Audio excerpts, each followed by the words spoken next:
To order. The next regular Board of Education meeting is on Tuesday, March 26th at 7:30 PM in the board meeting room.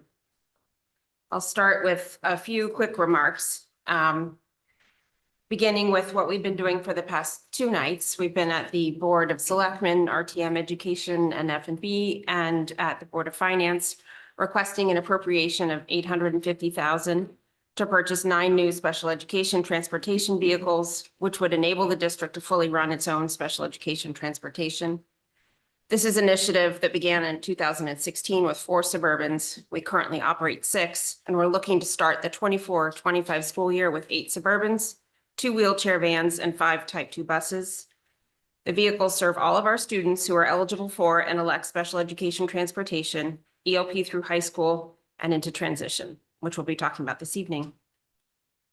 As you all know, separate from the appropriation, we also built some internal operational capacity into the budget, including 9 drivers and bus monitors and 1 transportation assistant. We went off cycle and requested an appropriation because we'd like to issue a purchase order in mid-April. So far, to date, the appropriation has been approved unanimously by the Board of Selectmen 5-0 on Monday, and was also approved by the RTM Education and Finance and Budget Committees. The Board of Finance elected to table the approval for the time being. We are hoping that they will approve it by April 9th at the latest at their budget vote.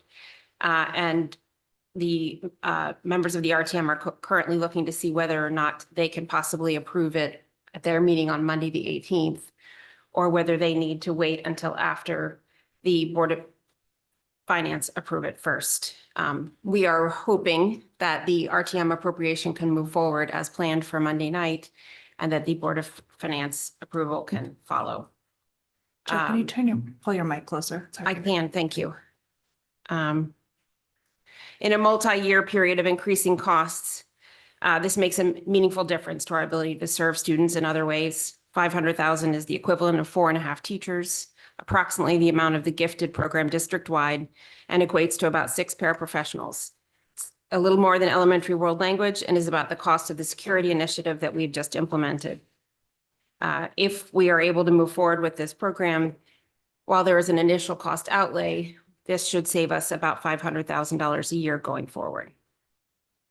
Okay, with that, CABE and CAPS are currently taking submissions for program ideas for their November conference next year. So if anybody has something they'd like to see CABE and CAPS prepare a presentation on, you can either email it to me and I'll submit it, or we can, or you can do it. I'm not sure, honestly, if I got it as a CABE. I don't know if everybody got it or just, okay. So send it to me then and I can send it in to CABE.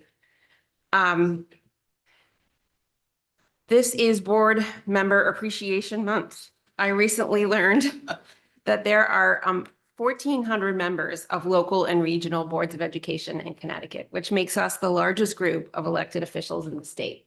I think that's a pretty cool thing. Many thanks to the young children who produced cards like this one. And we have a little packet from ELP. It makes a difference. Thank you all for taking a few moments to say something to us. With that, I think Alan has a little something prepared as well. So for your pleasure this evening, for the Board of Education, we have a quartet who has kindly volunteered their time this evening, and given it's a volunteerism organization, that's very appropriate. I had the opportunity to watch this group on the Leap concert, which figured some Celtic music.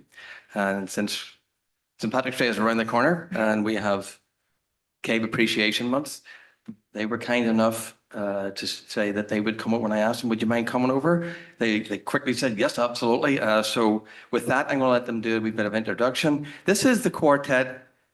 We were familiar with SLAM, right? SLAM, the building company. Well, this is SLAM, the quartet, and they go after their first names of Sydney, Lisa, Apara, and May.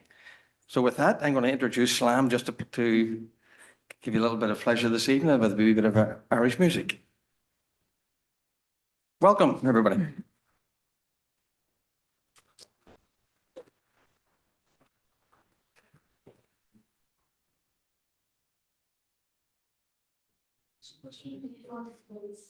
Right here. Please.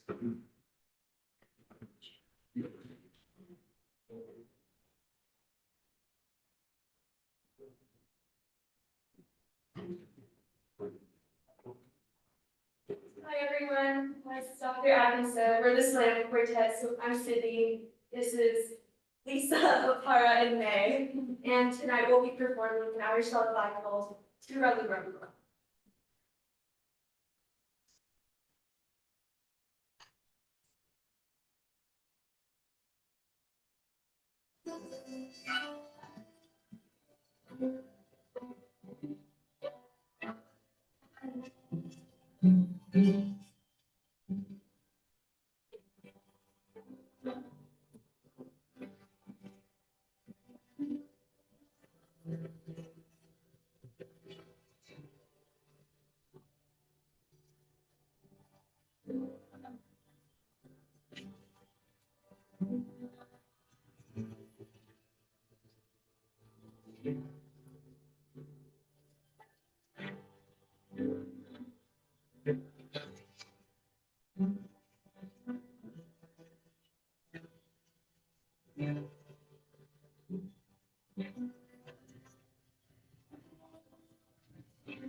Thank you very, very much. That was lovely. Lovely indeed. So that is, of course, why we do what we do. That is one of many wonderful things that our students do, and it's wonderful to have that reminder. So before I close out this part of the meeting, I'll just say thank you to Robin Nelson, Sarah Parent, Greg Grambling. Finish. You can, Greg, Julie Best, Katie Loveland, Dennis Maroney, and John Cini. And Dave Brown, sorry, Dave. Thank you. Let's move on to the public comment. Please approach the podium. Thank you. If anyone in person would like to participate in public comment, please come up to the podium. Wait for the chair to recognize you. Please state your name and address for the record, and you will have up to 3 minutes to comment. Please note the time with the chair.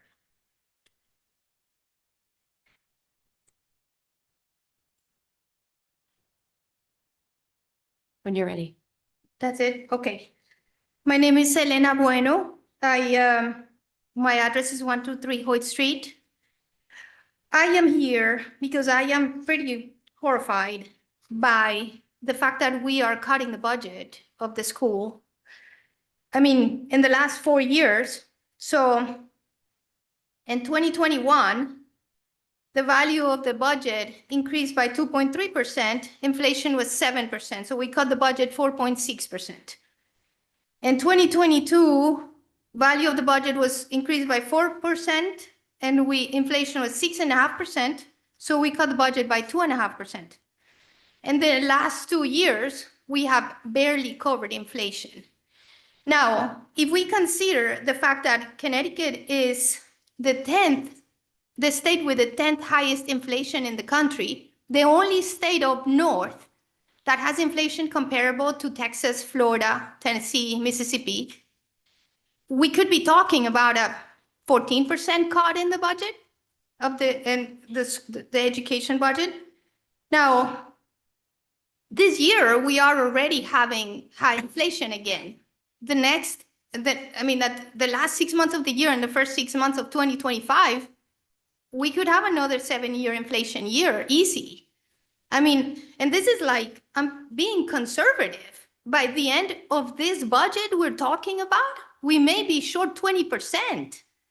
If we don't adjust the budget to inflation, I understand that you guys are not familiar with inflationary environment, but if you don't add the line in the budget, as it is done in inflationary places, you don't add the line that says adjustment to inflation, well, you have a hole. That's why you're cutting, the world language in a town already with no diversity, you're cutting world language. Doesn't show a lot of intention to have the kids compete worldwide, but whatever.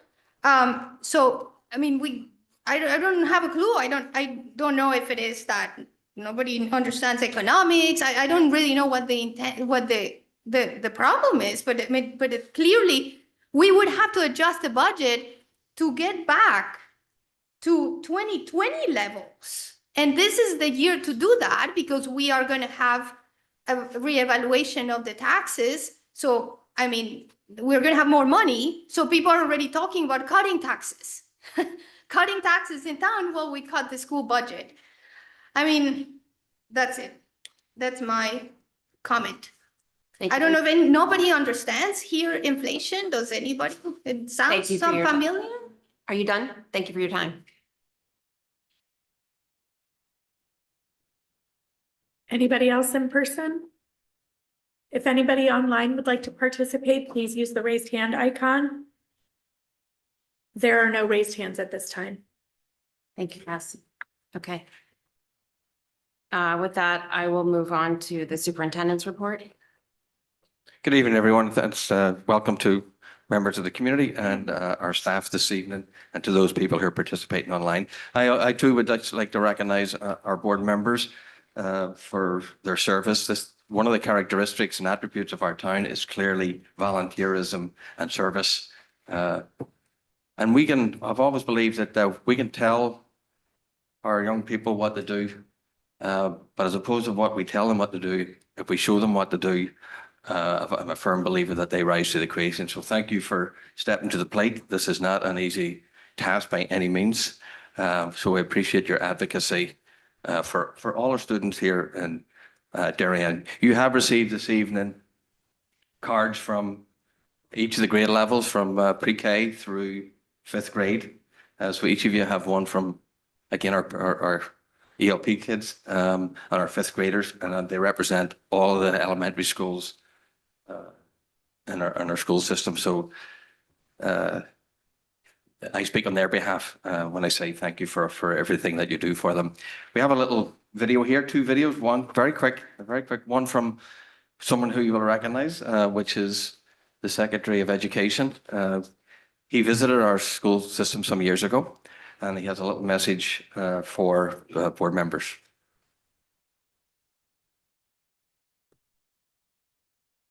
I'm happy to join you today, albeit virtually. Just like school, we know there's no substitute for being with you in person. And while I can't be in Connecticut today, I'm so thankful to have a moment with you now to celebrate Board of Education Appreciation Month. And personally, thank you and acknowledge how hard you're all working for the children of Connecticut. I want to thank Patrice, Lisa, and the whole team at CADE for the great work you do.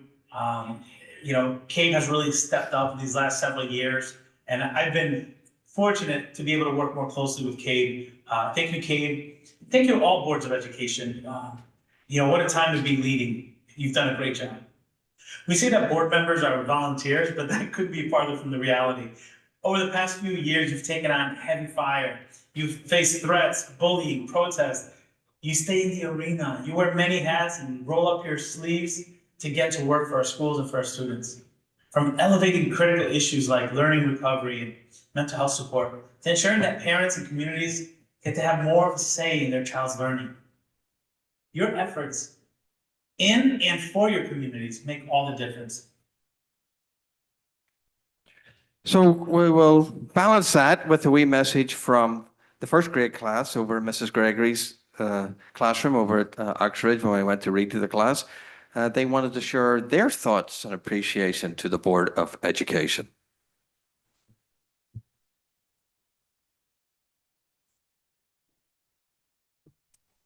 I love my school and I'm grateful for what you do for us.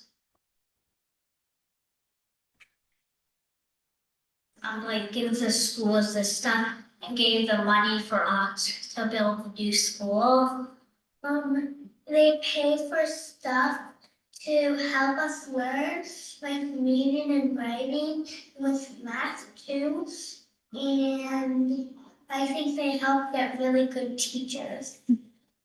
The best thing that they do for us is make sure that the school is safe and that we practice doing stuff and help the community.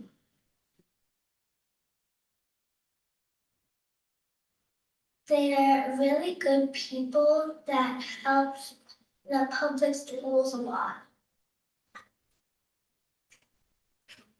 They helped Dr. Adley hire.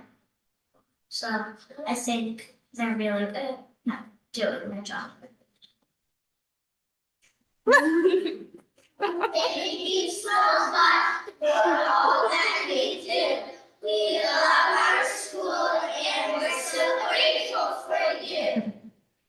So for those of us who are here and representing members of the community and the teaching staff and the kids around the district, let's give a round of applause for our Board of Education and our students.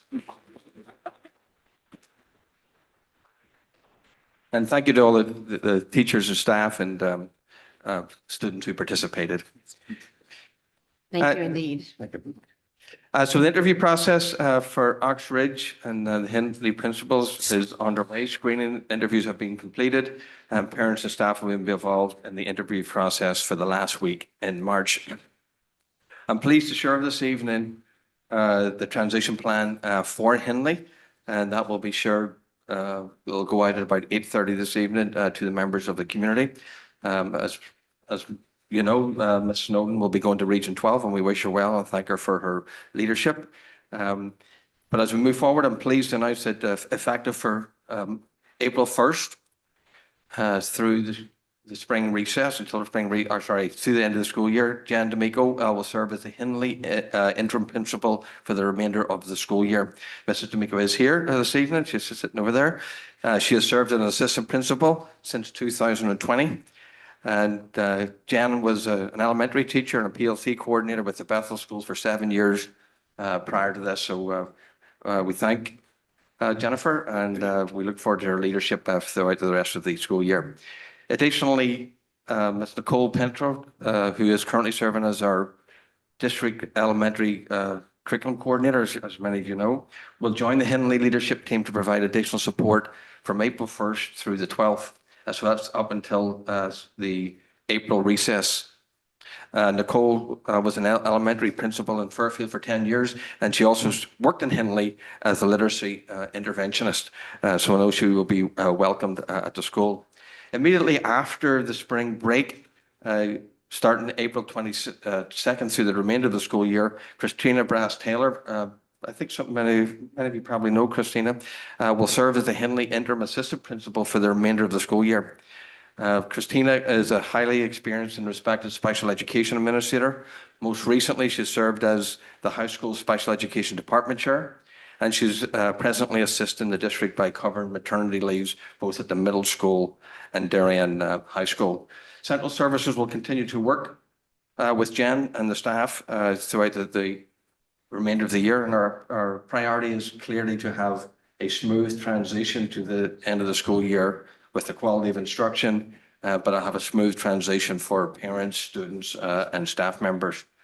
So this communication, again, will go out in about another 30 minutes, and that will take us through the remainder of the school year at Hindley. And we appreciate those people who are stepping up to those positions and those interim positions. Just a reminder that we are looking for a full-time principal. And again, we'll be interviewing those candidates in March, and that will be to commence July 1st. Elementary conferences, parent conferences have kicked off, and I know they are very popular. We will have a wee bit of Irish music around the district on Friday. Won't disturb people, but just in celebration of St. Patrick's Day. Oh, we did have a number of schools who participated recently before the holidays in donations, and some of them were Super Bowl for Karen. And one of the schools, I know the middle school and Homes participated. We have a stat from Homes that they collected over 1,000 food items for the kids' care event, and that was donated to persons. The board chair and I did submit yesterday testimony on the science of reading and some thoughts on Senate Bill 14. And I shared that just a wee bit before the board meeting this evening. I want to congratulate our gifted students who competed in the second Wordmaster Challenge for grades 3 through 8, and we placed second through 6th, but everybody had a good time. The Quiz Bowl had 3 teams who competed in Philadelphia, and they placed 1st, 3rd, and 4th in that significantly large regional competition. I'll leave the theatre through it. I think our students have some announcements there. I want to recognize the basketball team. The Unified Basketball Team has a wee game this Thursday at 3 p.m. It's at the local venue for the most part. It's in Stamford. If anybody would like to participate in that, I'll be going along to that and cheering the kids along. Simsbury High School will be coming with their Gertrude Banks Intergenerational Gospel Choir on March 21st at the high school. We thank Darien Music for Youth for sponsoring this event. And also the Darien Advocates for Education of the Gifted. I shared in the communication on Friday that on March 20th at 7 p.m. in the library, there's a workshop for parents on AI. And you have to sign up for that, so space is somewhat limited. Holly Clark is an international author, bestseller, and leader in educational technology, and in particular AI. Holly will be coming and working with our staff. So we'll be pleased to share as we move through the remainder of the school year some of the work we're doing in that particular area. Just a couple of announcements about some meetings coming up. The communications meeting has been moved from March 20th to March 27th. So that's a communications committee. The finance committee is scheduled to meet March 21st. Our next board meeting, as the chair says, the 26th. And just a wee look ahead, the Board of Education meeting was originally scheduled for April 9th. That is the night of the Board of Finance vote. So we will immediately be notifying the cancellation of that meeting and schedule a special meeting for April 10th. That is what was approved on the master agenda that most recently was approved, that we've moved it from that. So we'll put in motion those notifications tomorrow morning and also update the website with the relevant information. So again, that's April 9th. If you have April 9th down as a board meeting, that's the Board of Education, that's the Board of Finance meeting on the budget, the vote on the budget. So we rescheduled that according to our schedule for April 10th. And that concludes my announcements. Thank you very much, Alan. Yes, Julie. May I just make one clarification, Dr. Allen's announcement that tomorrow, Thursday, we'll be having Unified Sports here. We'll be hosting here? Stanford, yes. Oh, okay. So just enthusiastically, everyone is invited to the big gym at Darien High School tomorrow for our home game for Unified Sports. I originally thought it was that, but I was surprised to read that. Good. As a be more home venue. Thank you. Thank you, Shirley. Student representative reports. Good evening, everyone. The March SAT was just completed over this weekend, but our juniors will be taking another March SAT next Wednesday, and we wish everyone the best of luck. If you're one of the lucky few who are traveling on the band trip to Nashville next Wednesday, then you'll conveniently be making that up on April 5th. Also, some exciting news, Hello Dolly opens tomorrow night, and we really hope to see as many community members as we can come on out and show support to the awesome cast and crew who have been working tirelessly and putting together such a fantastic show. Performances are at 7 p.m. tomorrow night and Friday night and Saturday night, as well as a 2 p.m. matinee on Saturday. And you can get your tickets at theater308.org or at the door. Thank you.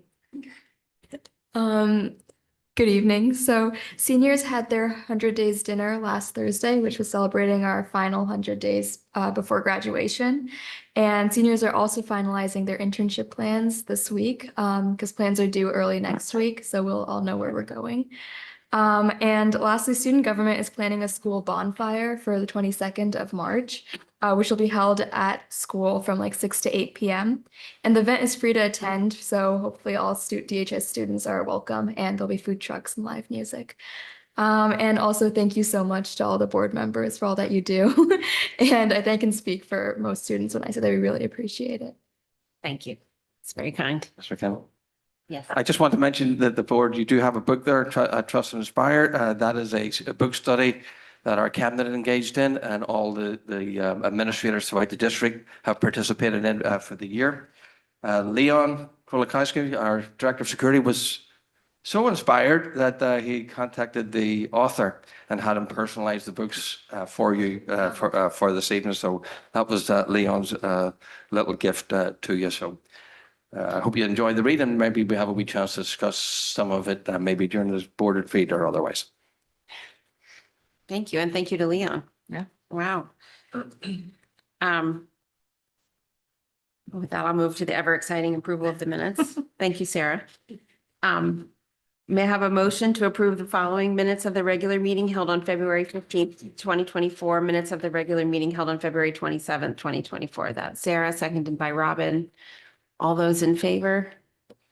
That is unanimous. And those minutes from the 15th are a big lift. So I just want to say thank you to those of you that kept me honest and pointed out typos, and that was helpful. It's an 18-page minute. There was bound to be a mistake. So thank you. Okay, board committee reports. Anybody, Julie? Thank you. The policy committee met last Friday, and we have a number of policies that we'll get to later this evening. Yes. Sarah? So you may have noticed the curriculum committee had to cancel last week, and we are working to reschedule before having some scheduling challenges. So we will work to find another date shortly. Okay, great. And I will report that Henley Homes and Royal is now firmly in pre-construction. There will be exploratory work done in the buildings over April break. There will be trailers on the property in May, but they're going to be away from any students and staff. They'll be all towards back to the property, so they won't impede the school day in any way. And parent meetings are currently, we're working on scheduling parent and staff meetings for updates. Additionally, all of the staging meetings for the complexity of the project during the school year are already up and running now, which is probably an appropriate time to say many, many thanks to Carrie Snowden for all her work in carrying us this far through the project, and to thank Jen D'Amico for agreeing to take us the next little bit. We appreciate it. Thank you. Any other committee reports? No. Okay. Presentations and discussions. I'll start with discussion and possible acceptance of contemplated gifts for the athletic department. Mr. Manfredonia. Hi, Chris. We can't hear you. You're on mute. Unmute yourself, please. No. No, not yet. Jeff, do we know why? Was that the sheriff? We can't hear him. Oh, you can't hear Fred? You unmuted on your, He has to unmute himself. he has to unmute himself. Yes. I, He's saying he can't, he doesn't look unmuted here. Oh, I see. There is a little mute on the camera. You can't do it, Chris? Okay. I'll be on his end. Not for me here. Unless I drive to him. We're trying to figure it out, Chris.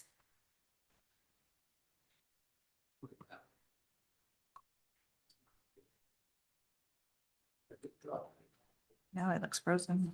Right. Okay.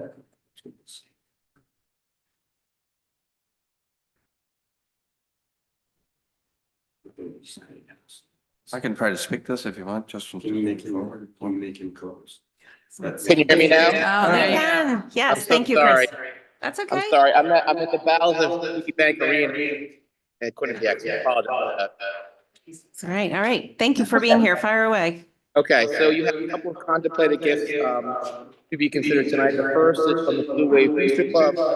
Blue Wave Booster Club provides opportunities for our athletic teams. Now you have a gift for the big team for a pitching machine, as well as a bike between the pitcher, catcher, and coach. Again, these are both nice-to-have items that would not be supported by the organization that were gracious enough to have Booster Club baseball team. Chris, you're cutting in and out a little bit, so I'm just going to read the description for the benefit of the public. It's for a pitching machine and coach-pitcher communication for the Darien baseball team from the Blue Wave Booster Club. That's correct. Okay, all right, thank you. You want to keep going, please? Yep, and then we also annual Darien Youth Lacrosse boys and the amount of $5 will go to support the huddle teams for the season. That was Coach Bus's film review and the huddle subscriptions. Right, Okay. an annual lacrosse program. Okay, annual, and this is for there's one for the boys and one for the girls, is that correct, Chris? Correct. In the amount of $5,000 each. Okay, thank you. Yeah, and for 5,000 each, yes. Correct. Thank you. May I have a motion to accept the contemplated gifts for the athletic department? Oh, question, yes. Thanks, Chris. I just had a question on the lacrosse ones. It's just any idea on what the breakdown is on those expenses? I see one of the one of the items being supported is senior night expenses, and it's probably not $4,900 on senior night expenses and $100 spread over the other few things, but could you just tell us a little more on how this gets divvied up? Yeah, I would worry that is going to go towards the huddle, both the huddle expense as well as the filming costs that both teams will use to have organization come out and film their games. If it's, I'm sorry, do you mind if I follow? It says help defray the costs of the huddle film analysis. Does that mean that this is taking something off of our plate? Is this something that is in our budget that they're helping to cover? It is not in our budget, no. Huddle is a fundraise endeavor for all the athletic teams at the high school that use it. Okay, so who covers the rest of that? If this is helping to defray the cost, where does the rest of that funding come from? The team have to fundraise to offset the rest. Okay, thanks so much. Well, Dennis.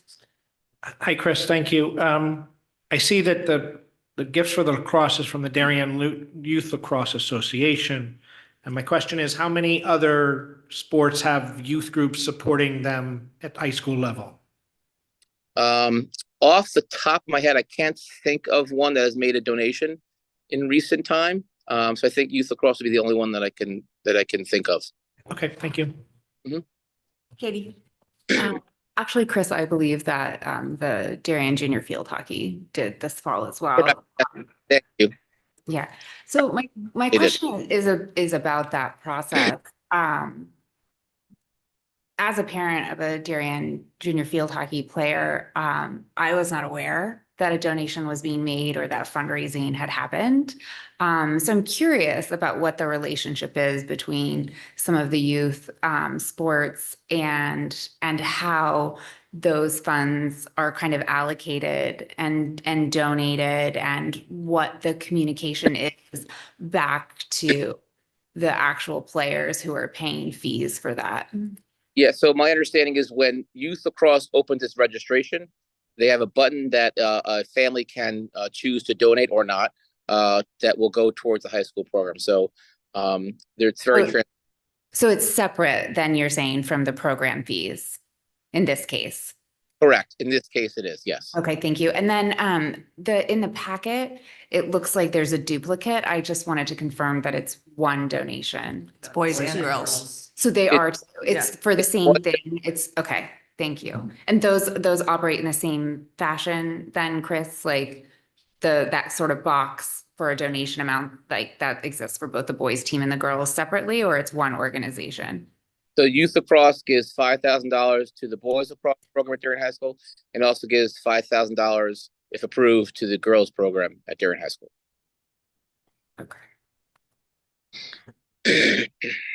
Robin's question. Robin. I just have one question about it says the coach buses to out-of-state games would also be partially defrayed for the boys and girls lacrosse. And my question again, kind of on the same vein is, isn't that covered in our budget? And would this reduce the budgeted amount that I thought was in there for this? So if remember, the Board of Ed, the school covers a price of what a school bus costs for any away trip. If a team would like to upgrade a coach bus, which many of our teams do for a longer trip, then they are responsible to pay the difference between what the coach bus costs versus what the school bus costs. Thank you. Okay, any other questions? All right.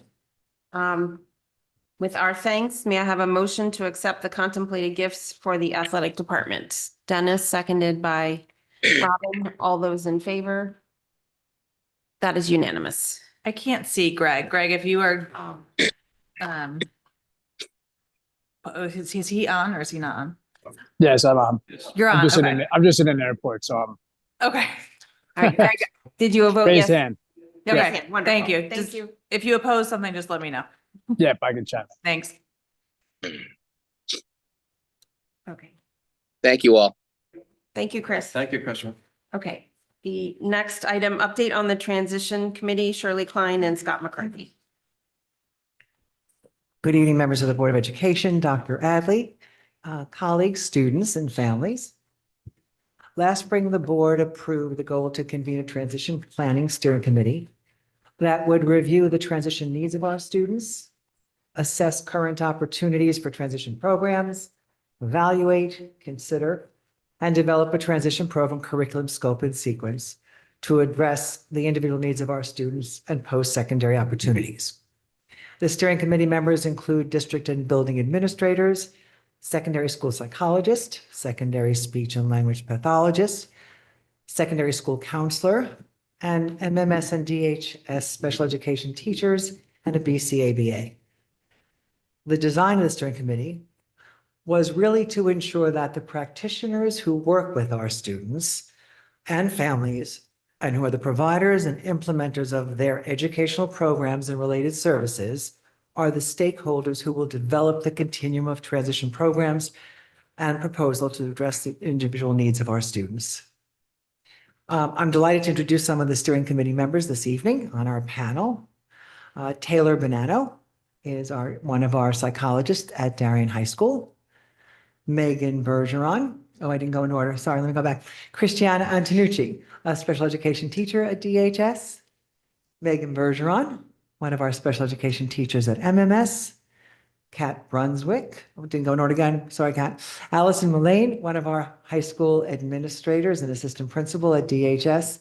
And Kat Brunswick, one of our special education teachers at Darien High School. Tonight's panel will really go over the review that you've had a chance to look at. I will turn the program over to our moderator and leader of the steering committee this evening, Dr. Scott McCarthy. Thank you, Shirley. I wish we had a cute video of first graders to make your night, but we'll do our best to do it in a different way. So thank you to the members of the Board of Education for your time this evening and for supporting this work, which we know our community values, and so does our team here.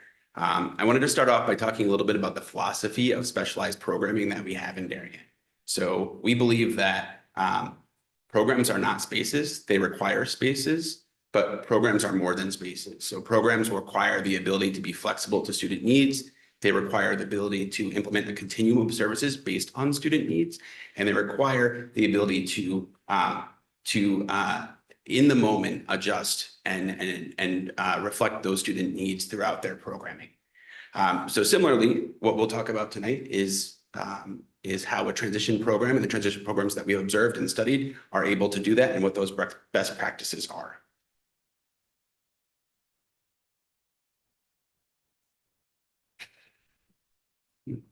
Yeah, this might not work from here. Over here, point over there. All right. So I'm just going to begin by telling you a little bit about relevant regulatory updates that have happened in the last 5 years that significantly impact transition steering or transition programming. In 2021, the state regulations were updated to require that all students with IEPs have transition programming that begins starting at age 14. And in 2023, the Connecticut State Department of Education updated their regulations again after significant litigation to require that districts provide programming for students with IEPs until age 22. And so when we think about students who have comprehensive transition programming needs, that typically starts around age 18. And so when we previously went from 18 to 21, we're now required to go to 22. And that significantly changes the cohort of students and the numbers of students who are programming for during that space.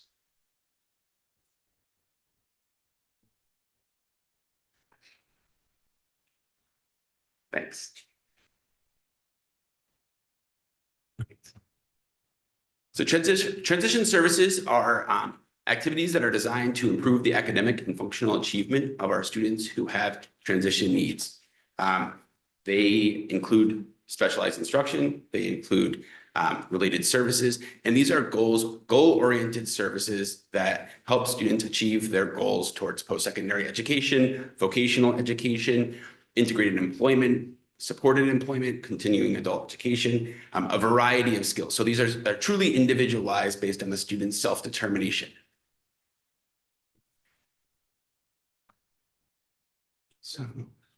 So our committee that has been working diligently this year, and our goal was to first look at the cohort needs of the students that we have. So an internal cohort assessment of our students, grades 6 through 12, who have significant comprehensive transition needs.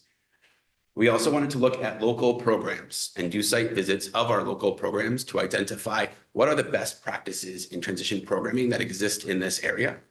We also wanted to review our curriculum, make sure that it aligns with national transition standards, look at our current programs that exist within our high school programming, that exist within our middle school program, and then next into our elementary school program to make sure that that is truly vertically aligned to support our students going through our transition programming.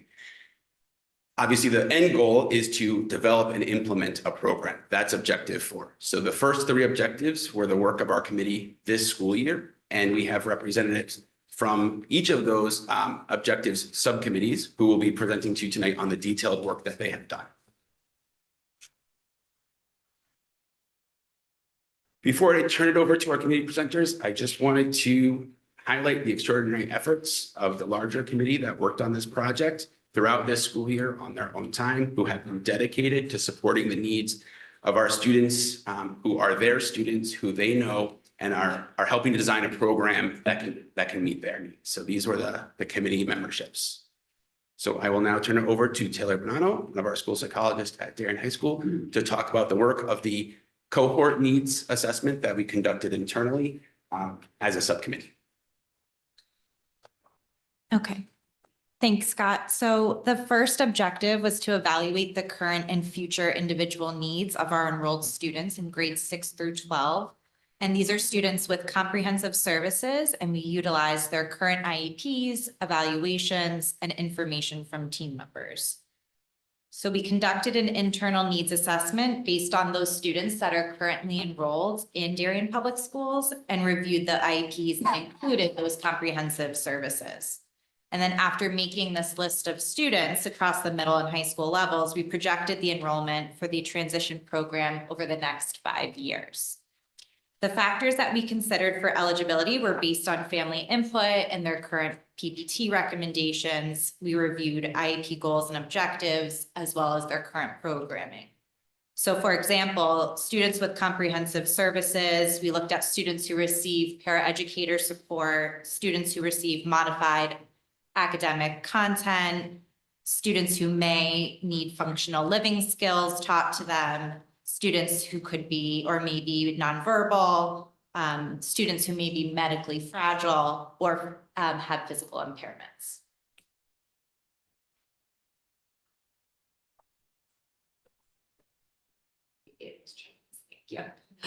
So you can see in this graph, we projected the cohort that we put together over the next 5 years. So starting for next school year, you'll see that there are 5 students that would possibly be enrolled in this program.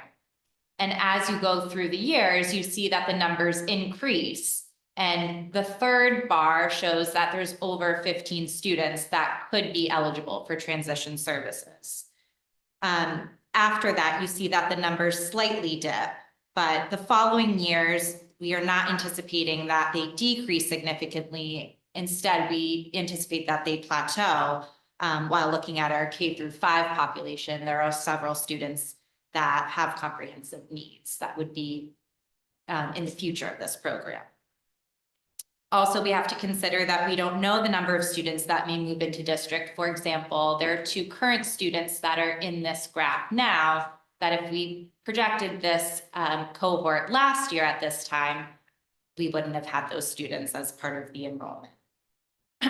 Additionally, we have to consider that students' needs change throughout their time in high school. So the teams are evaluating those needs. So those could potentially be students that are also included. And we also have to consider students that may leave for a private placement for middle school and then return to Darien High School for their high school years.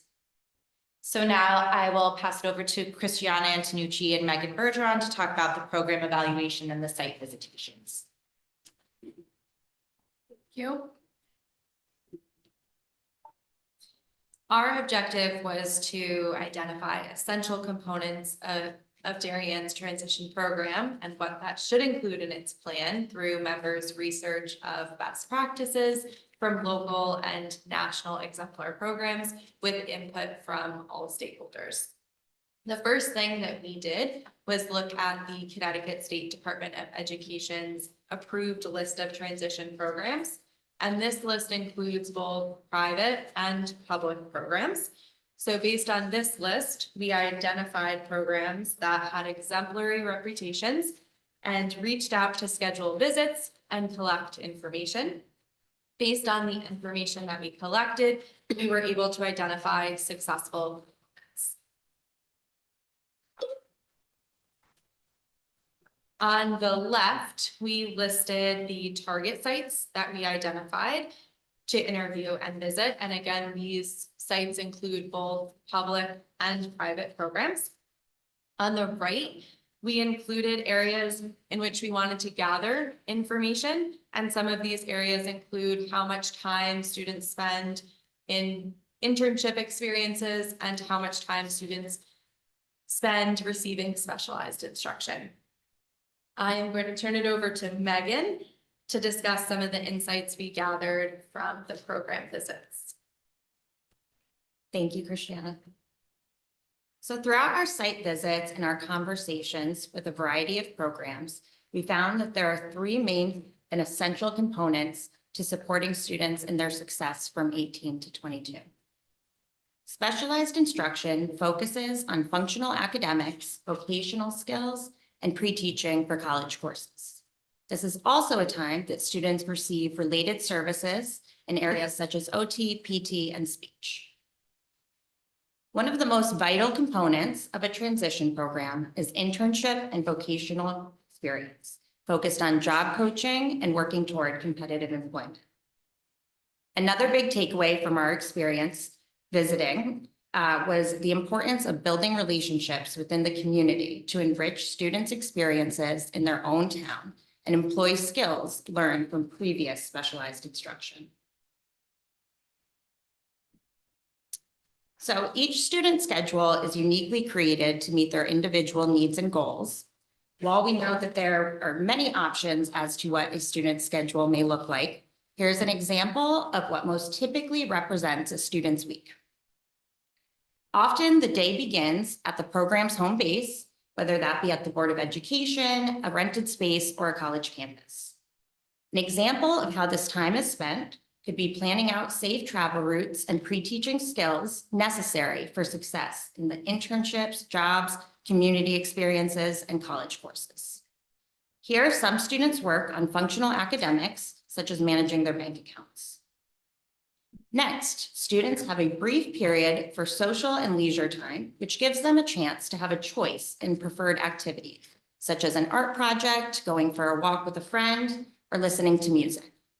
During this time, students independently use skills such as time management, making appropriate choices, and engaging in meaningful social interactions. Students then transition to their job or internship with a paraprofessional or job coach. They have the opportunity to work with a variety of businesses, such as coffee shops, restaurants, and grocery stores. Students have responsibilities here, such as preparing food, stocking shelves, or working at the checkout.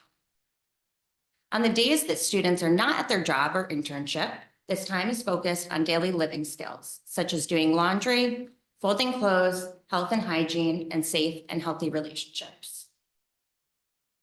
Upon returning to their home base, students either cook or prepare food for lunch for the remainder of the week. At least once a week, students go into the community, leaving their home base to go eat at a restaurant.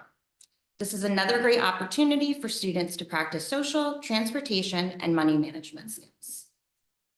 Lastly, an essential part of all programs is inclusive community participation. Students spend this time in a variety of ways, such as going to the gym, to the mall, the grocery store, or the library. For some students, this may be a time that they are enrolled in auditing or taking college courses for credits. This is also an effective time for related service providers to be able to work with the students within the community setting and practice skills from previous direct instruction. And now Christiana will go into some details about one of our visits. We were able to visit the launch program in New Canaan, and we had the opportunity to take some photos since students were not at the site at this time. This space includes a full kitchen, a laundry facility, a space to provide specialized instruction and pre-teaching of vocational skills. In the back of the kitchen, there's 2 high top tables, and that can be used for students to practice skills that may be applicable in the restaurant setting. One thing that we really liked about this program was its central location within the community and town. This allowed students to utilize the location to practice transportation skills, like organizing safe walking routes. Next, Allison and Kat will discuss the 3rd objective surrounding curriculum development. Thank you. So in terms of curriculum development, we first sent out surveys to look at what we currently do in terms of transition practices at the high school and the middle school. And we combined that with the knowledge and the takeaways from the research that was done with site visits and research we did looking at exemplary programs from across the country. And we had a few key takeaways. One is that our Darien students do have some great opportunities for transition activities, whether they're in the Learning Center, the core program, or in Excel.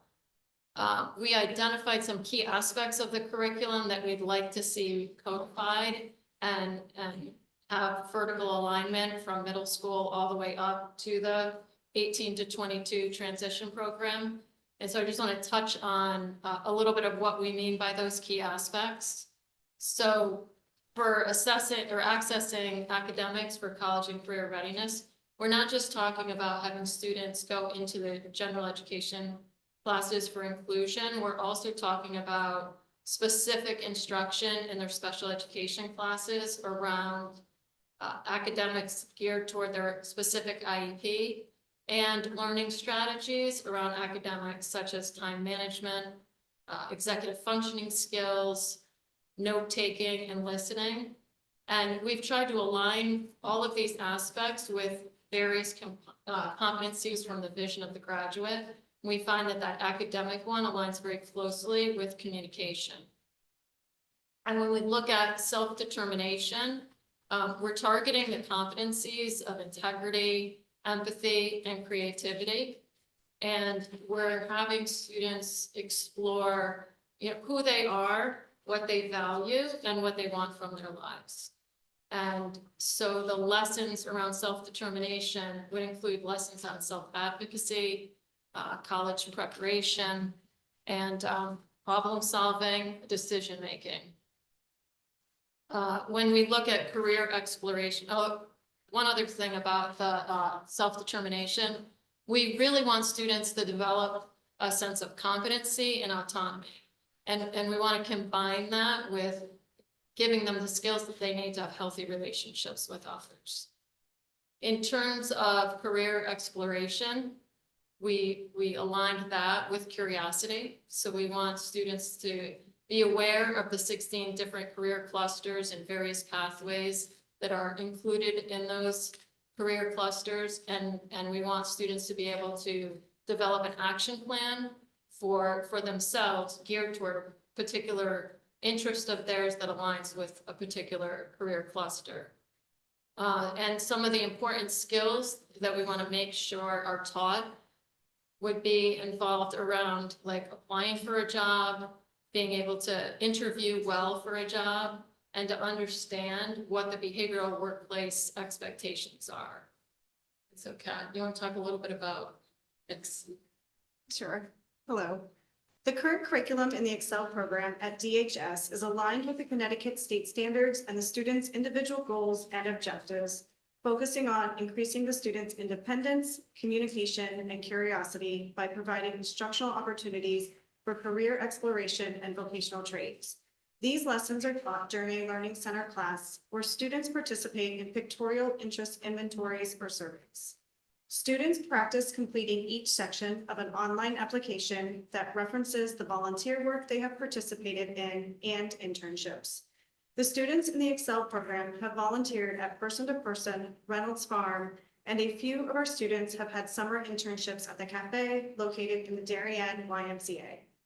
The students also receive instruction on creating and completing a resume that will eventually be a part of a digital portfolio that will reflect their work and time at DHS to help support the post-secondary transition.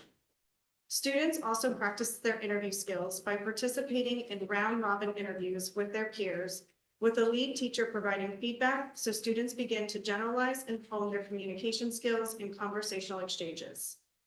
The life skills curriculum currently focuses on personal hygiene, household chores, organizational skills, scheduling, cooking, leisure activities, community involvement, baking, and digital citizenship for online safety. Creating a post-secondary transition program would provide the students with more community-based opportunities to have hands-on experience and solidify the skills they would need to live and thrive independently as adults within the Darien community that they call home. Thanks.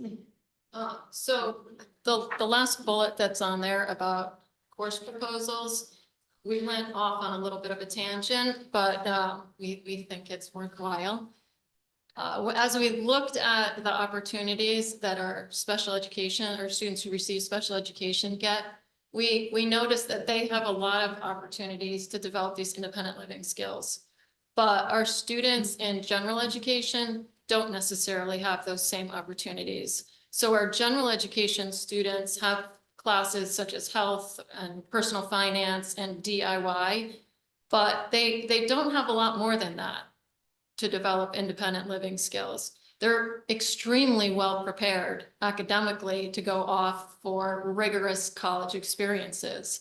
But due to the fact that the students in general education don't have a lot of those independent living classes, it means that our students who receive special education don't have opportunities to learn transition skills in an inclusive environment.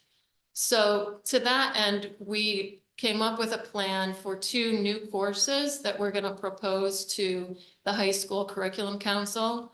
The first one would be for 9th grade students, and it would be called Freshman Academy. That class would be really an introduction to high school life. It would also include reading for information, study skills, and digital and media literacy and responsibility. And then for 12th graders, we developed a course called Adulting 101. And in that class, students would learn things that they'll need for life. So that self-determination, really exploring like who they are and what they value and what they want to do with their life in a very explicit way. And so communication skills, so the ability to communicate with a variety of different people in a variety of different settings, including social media, and personal responsibility. So that can be everything from paying bills to, washing your sheets at college. Like How do you do that and how often do you do it? Might be something that we need to explicitly teach. So we plan to present those classes to the curriculum council, and just if that council should approve it, they'll come to you. Hopefully that will happen for the 25-26 school year. If they do get approved, that would give our students who receive special education a very rich transition experience in an inclusive class or two. Thank you.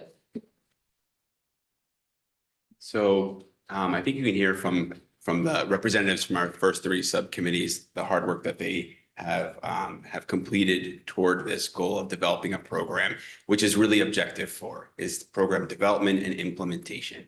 And so the key considerations that we need to think about moving forward are facilities, thinking about a facility that could actually house all of the items that we would need to implement a comprehensive program, things like a classroom that can provide areas for pre-teaching, whether that's pre-teaching toward an internship, a volunteer opportunity, a college course. Having that classroom space will be essential.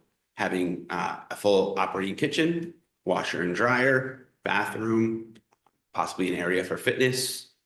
We also need to think about our location. We have a huge opportunity in town right now with a number of new areas in town being built up with walkable areas and businesses that would be amazing to support this type of work. And so thinking about our location will be really important. Also making sure that it has access to peers. Inclusion opportunities are important to our community, important to our families, and important to our students. We want to make sure that our location fosters that.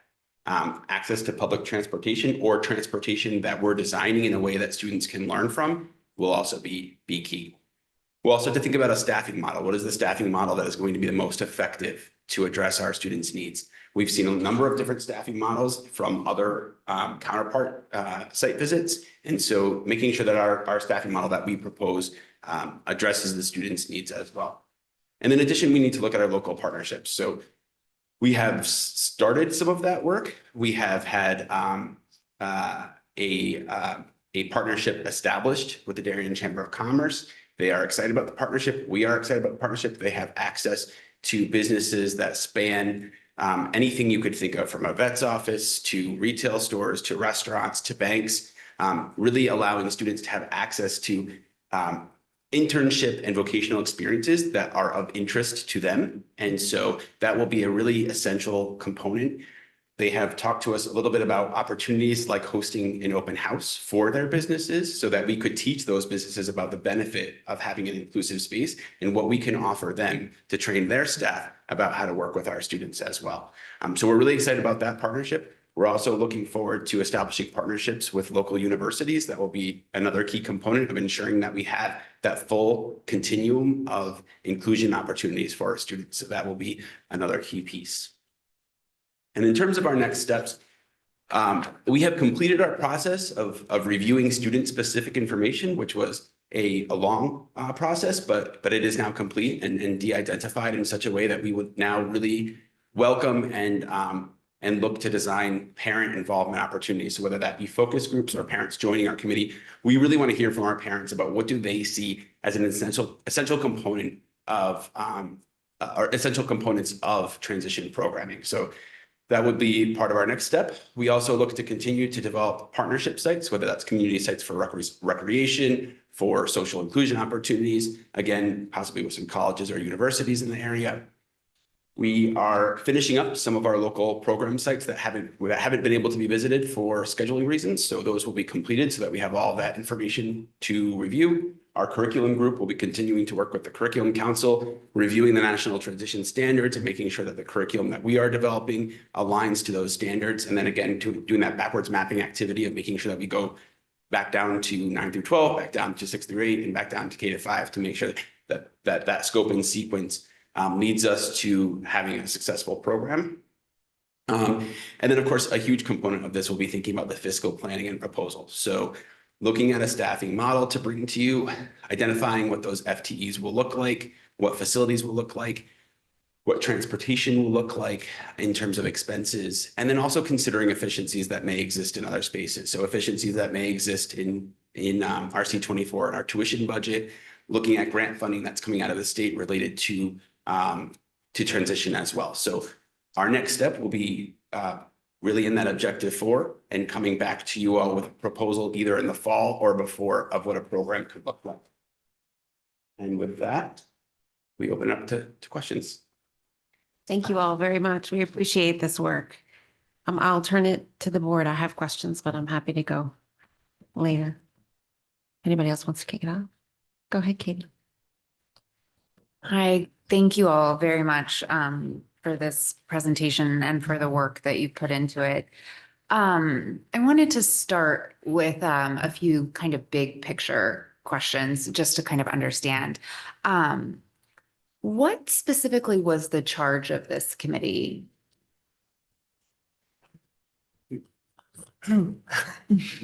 I like those big questions, okay? Great. So the big questions, really, if you look at the charge, was over the years, we've shared with the board that we've had 1 or 2 students or not enough students to really look at. And by the way, just I know that cohort, the reason we use that cohort is it really is a group of students. But when you think of cohort in an educational setting, you're really looking at the needs, social, emotional, academic needs. We've had opportunities as students have come into between 18 and 22 to look for outside resources because you can't have a program of 1 student or 2 students. But the charge was, as we've seen our opportunity for students, and we've increased our students who have either returned to district or moved to district, and we're looking at K through 12, we finally had the opportunity, and the charge was to start to develop our own program because we have, well, you saw from 5 to 10 to 15 students who will really need our support and really need us to develop our own program. So the charge was, we now have an opportunity and students who are able to start to have our own community within our school because our students live here. They go to, as I said once before, they go to our pizzerias, they go to our libraries, their siblings are here, and we now have enough students to have a proper program so they can have a cohort of students they can socially engage with, they can work on different opportunities with, and we don't have to look outside of our own program. That said, because it's so individualized, there may still be students who are accessing different opportunities in their own program that will be designed. So for instance, if there's a student that really wants to attend courses in a local college, that will be something that's still accessible. But they'll still have this home base that they'll start within their own community where they live. So that was our charge. We have enough students now to have our own program and not have to rely on neighborhoods or others. Sure. To that. Thank you. Thank you for that. My expectation was that part of the charge also included those students that might be looking for something, not necessarily outside of the district. Well, I guess I do mean outside of the district, but that there would be a part of this project that was about transition opportunities for students who are ready to move on, that we would be looking at creating a more robust program that would support those opportunities, those students looking for those opportunities. Was I misunderstanding that? Do you mean college and career placement? Is that what you're referring to? Post-secondary opportunities specifically suited to students with needs I thought was part of what would be looked at as well. Clearly. Not just a program that within our district, I guess. So the program with our district is, if you think of it as a home base, and then those opportunities that you're describing, Julie, would be part of the program that we would design. So you need the skills to be able to go out and access those opportunities. The idea was the base would probably be, as we said, either beginning in the morning as a team and a cohort of students. It might be where you receive related services. It might be where you begin to develop the skills you need to be able to access those other opportunities outside of the community. But you would still need to have to develop those skills to be able to access those other opportunities. So maybe an example could be helpful too, because I think it's really important not to think about a program as a one-size-fits-all model. So, one student might be requiring transition support in terms of transportation safety, health and wellness safety, relationship safety. Academically, they may be ready to take post-secondary courses in a college setting. So that student may have a hybrid program within a program like this. The transition program is not sort of a one-size-fits-all.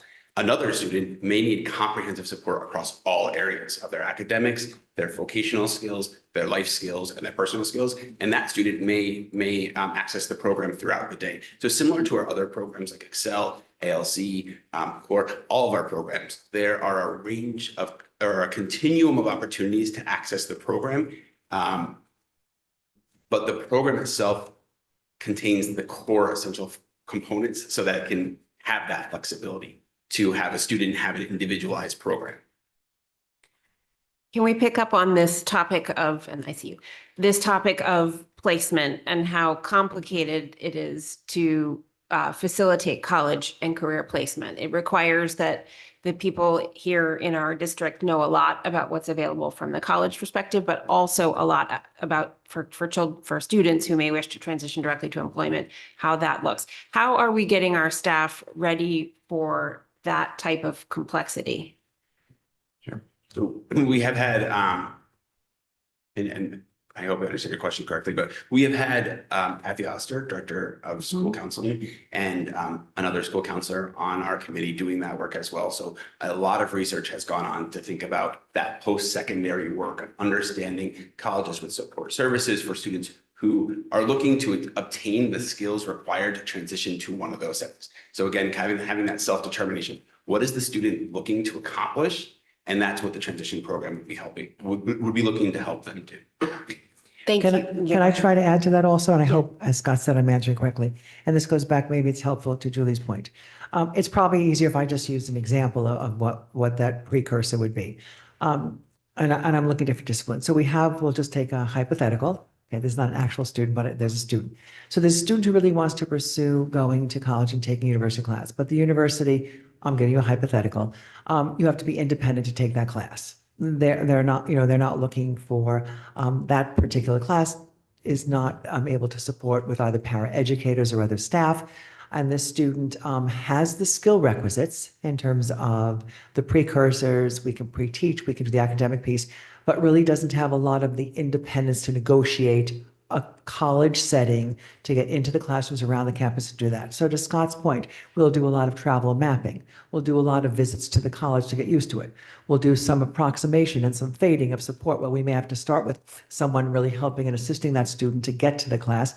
And maybe over the course of weeks or days or however long it takes, months, to be able to get that independence. So we would kind of fade back support until that child has the requisite and the independence to access that environment.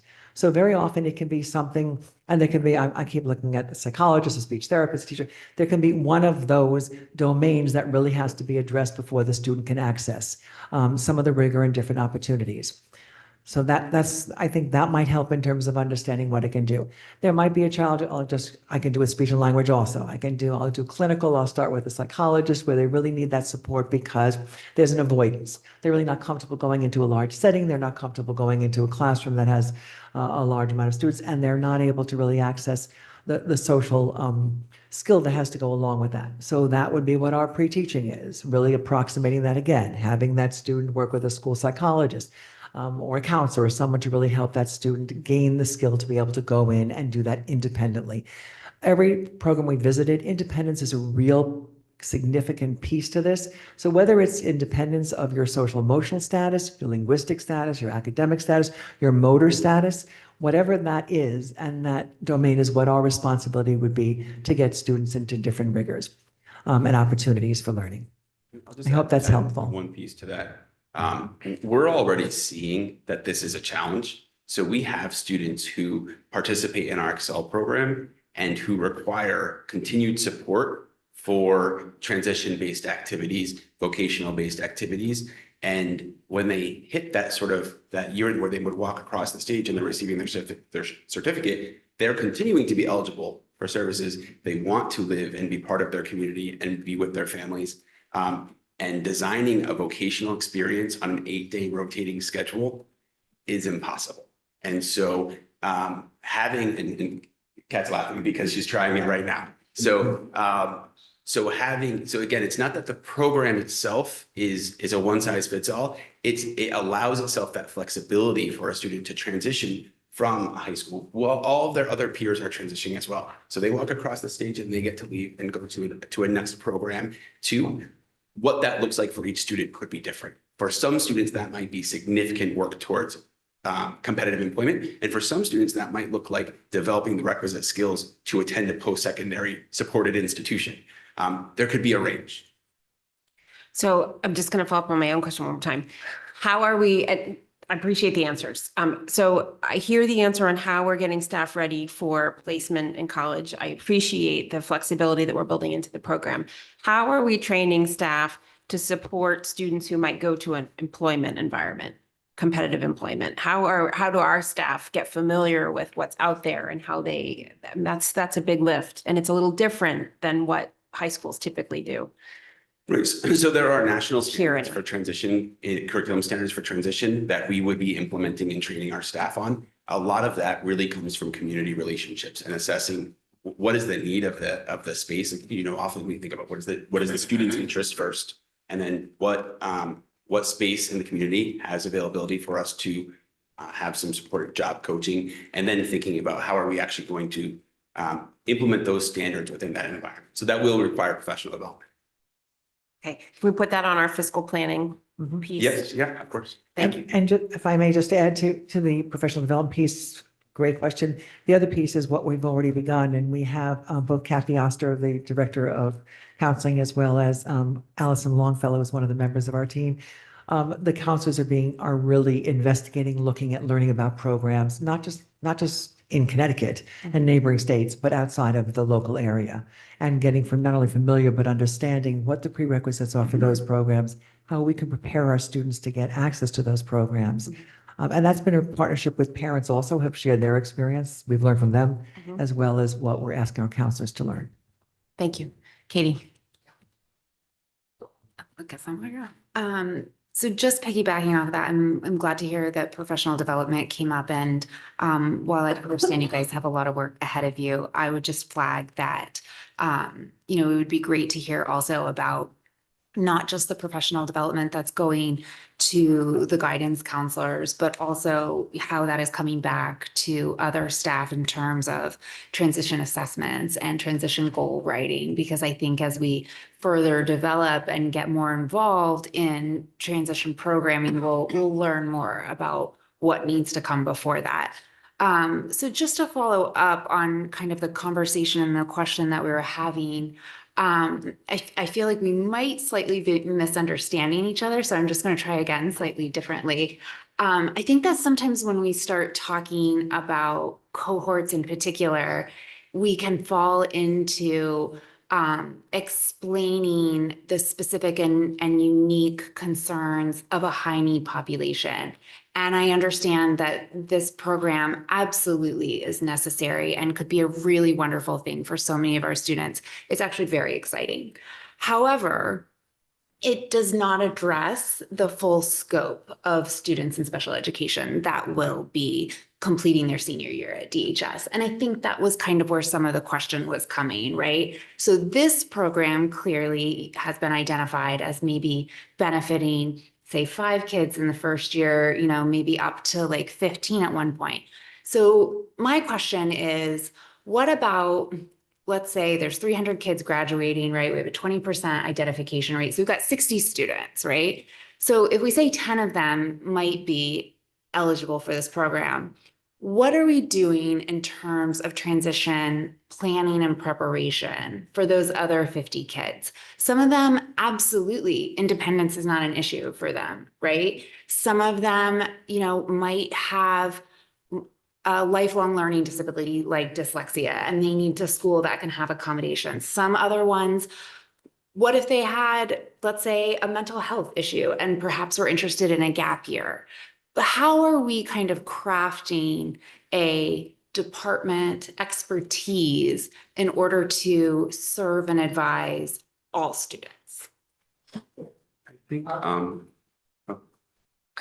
you're the boss. I just want to, so Katie, I think the most proper way to answer the question is that and that's where I'll take the word cohort out of that. I think very often the student population that you're describing is something that we work at year by year, IEP meeting by IEP meeting, to make sure we're addressing that as students are progressing among the grades and through the grades. So for students who, whether they're students who, and we've addressed their dyslexic behaviors, whether we've addressed their social emotional needs, whatever the area of the primary learning difference is, I believe we do that all along. And I believe the participants who support that and design that program, it doesn't happen their senior year. It happens in 6, 7, 8. It should be more explicit. I agree with that. And 9, 10, 11, 12, it becomes explicit magically. I get that. We have to do better at that.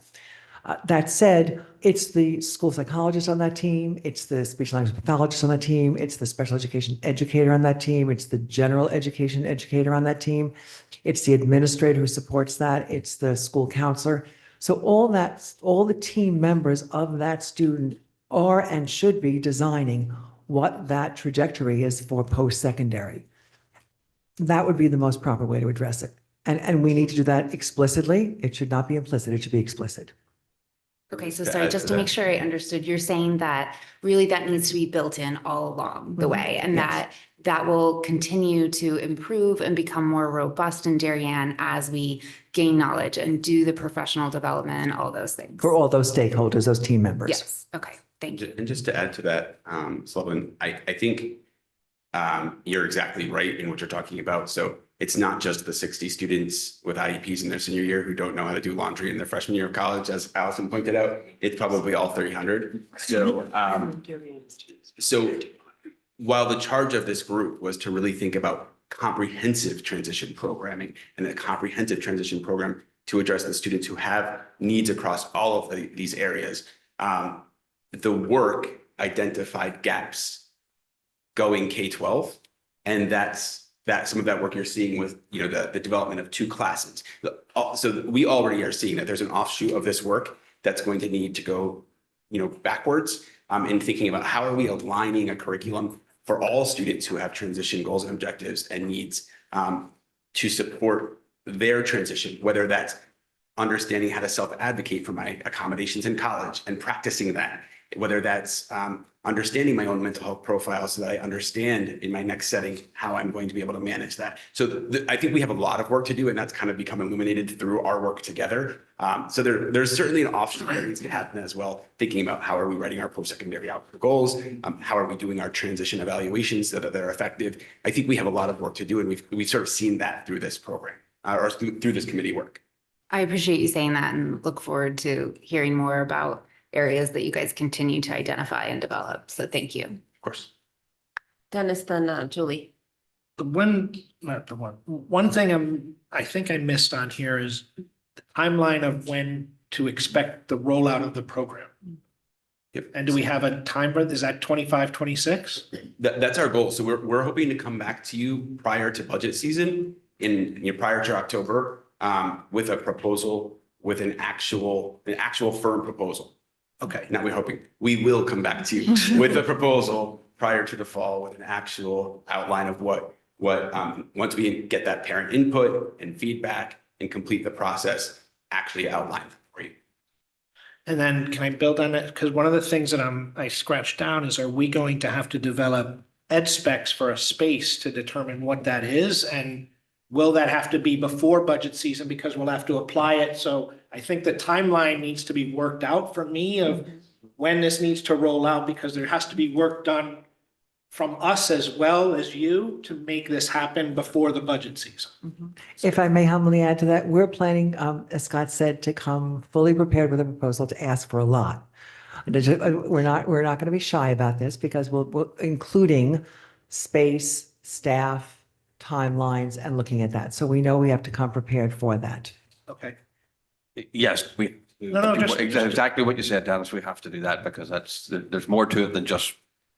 I think maybe then what we can do is maybe whenever is appropriate in the next 8 weeks, come back to us just with a quick timeline, please, so that we're aware of what it is. Yeah, and I think we'll have to work closely with finance and facilities to help us Yes. with that process. So maybe April 10th, we'll call Rich. Okay. If I can just ask one more question. So just to be clear in my mind, I'm picturing this as like a variation of the Fitch Academy. Is that a fair way to assess this? Or am I off my? Yeah, that's a fair way, very fair way. Mhm. Perfect, thank you. Thank you. I was just gonna add, two things. The first is as we hear more about this program that's being developed, which does sound terribly exciting, and thank you all for being here, by the way. I would love to hear more about how looking at this from a 6 to 12 standpoint is informing the program and how developing the program is informing sixth grade, if you can follow what I'm saying. Yes. So I look forward to more discussion on that. And then I would say, Katie put it so much better than I did, but the question about how are we providing services to the rest of our students who are looking for perhaps an opportunity with more support. I would love to have a conversation on that, but it might be separate. I'm not sure where that fits, but I do think that's a conversation that we should be having in the very near future. And I appreciate if it was my mistake that I thought that was part of this conversation, but I think it's something we need to do. So I'd I like think to. they're critically flag that. integrated, but we'll Yes. probably have to separate them out into some different work groups because this group is really going to focus on the program development 18 to 22. And while they're integrally connected into what happens before then, K-12, that work is a whole other project. So I think we have some ideas and thinking about things that are coming as offshoots of this, but I do think that might be almost like separate committee work for us to align a life skills curriculum, for example, K-12, self-advocacy and self-determination curriculum and best practices, K-12. So we've had a lot of conversation ideas about this, things like having a scope and sequence of teaching students how to participate in their PPT meetings as part of important transition work. It's not necessarily toward developing this program, but it's important transition work on the other side. So we can talk about the best way to make sure that we have two teams kind of working on that. Thanks very much. We don't have a master agenda in front of us. Can you two keep us honest on making sure that shows up? Yes. Thank you. Robin. And pardon me for my ignorance on this, but my understanding, so the state did require age 18 to 21 previously, correct? And so it would be just helpful for me to understand, we do have services that were in place to service that age group, but it was just a lower number per year that we had to use. And is the main impetus behind this because it increased to age 22 and now we have a significant population coming up? Or what am I missing that's requiring the facilities and the space that we're talking about now? So they're two separate things. One, it was increased to 22, and luckily it's not the day before you turn 22 anymore, so that changed also. And there's a longer period of time that we will be educating our students. What happened to the original question, which was once upon a time, we had maybe 1 or 2 students who needed a transition program. Because we've built our programs K through 12, because we've built our programs in our specialized instructional environments in elementary school, middle school, and high school, we now have what I'm referring to as a robust population that we can finally have our own program. But it's not because they turn 22. It goes longer because it's 22, but it's because we have more students with a need for a proper transition program. And did we outsource that in the past to various local programs that specialize in this age group? And did we consider that, or is that just not cost effective? There may have been 1 student or 2 students that would reach that benchmark and that age that would go into other outside programs. Currently, we have students in outside programs for transition programs. We currently have students between the ages of 18 and 22 who are in out-of-district programs for their transition programs. If I could jump in, I can anticipate the question being, okay, well, you're going to put a major outlay of capital in terms of space, staff time, et cetera, into a population that's a little bit hard to map. So is it just that this is happenstance and we're going to have 3 years of kids that need this kind of support? Or is there a longer term change that means that this is viable over a long period of time? And I think that's the question. Yeah, and also, I mean, did you anticipate or did you consider the cost benefit of outsourcing it to existing programs that might be able to meet differentiated needs based on students' diagnoses versus building it ourselves, which is kind of what we did with Fitch. And that's kind of where I was going with that. Yeah, I think there's 2 parts to that. One, philosophically, we always believe that a program that is in our community, teaching our students to live and learn in our community is always going to be a better program. So we would always believe that. We do have students for whom a program like this would have been amazing, but we have not had one. And so we have had to look to other placements and have our students in other communities, tuition students, even in other public town communities. And so I think there's two pieces. There's one that the cohort has just evolved over time. So as you know, as the board approved additional staffing in our Excel program last year, the cohort has grown for a number of reasons. And now that cohort will be eligible for services longer. So it's both pieces. It's grown and we'll have them until 22. So it necessitated the development of a program. And just also in terms of the number of students, Robin, to your question also, the number has increased exponentially. When we arrived here 9 years ago, there may have been perhaps, I don't want to give the wrong number, but I'm going to say approximately about 8 students that might have met that need. And now we're well over 20 students, if not more. And many of those are still elementary. So our cohort in elementary school now in our developmental learning centers at Oxford, close to probably 16 students. And Also, students return to district for high school. So they may have been outplaced or unilaterally placed by parents, and they've come back to our high school program. So many of those students returned. Okay, and then just getting on, you mentioned grant funding opportunities in the very final slide. Do we have existing grants that would be available to help with the cost of this, or are there additional funds that would be available that we could access?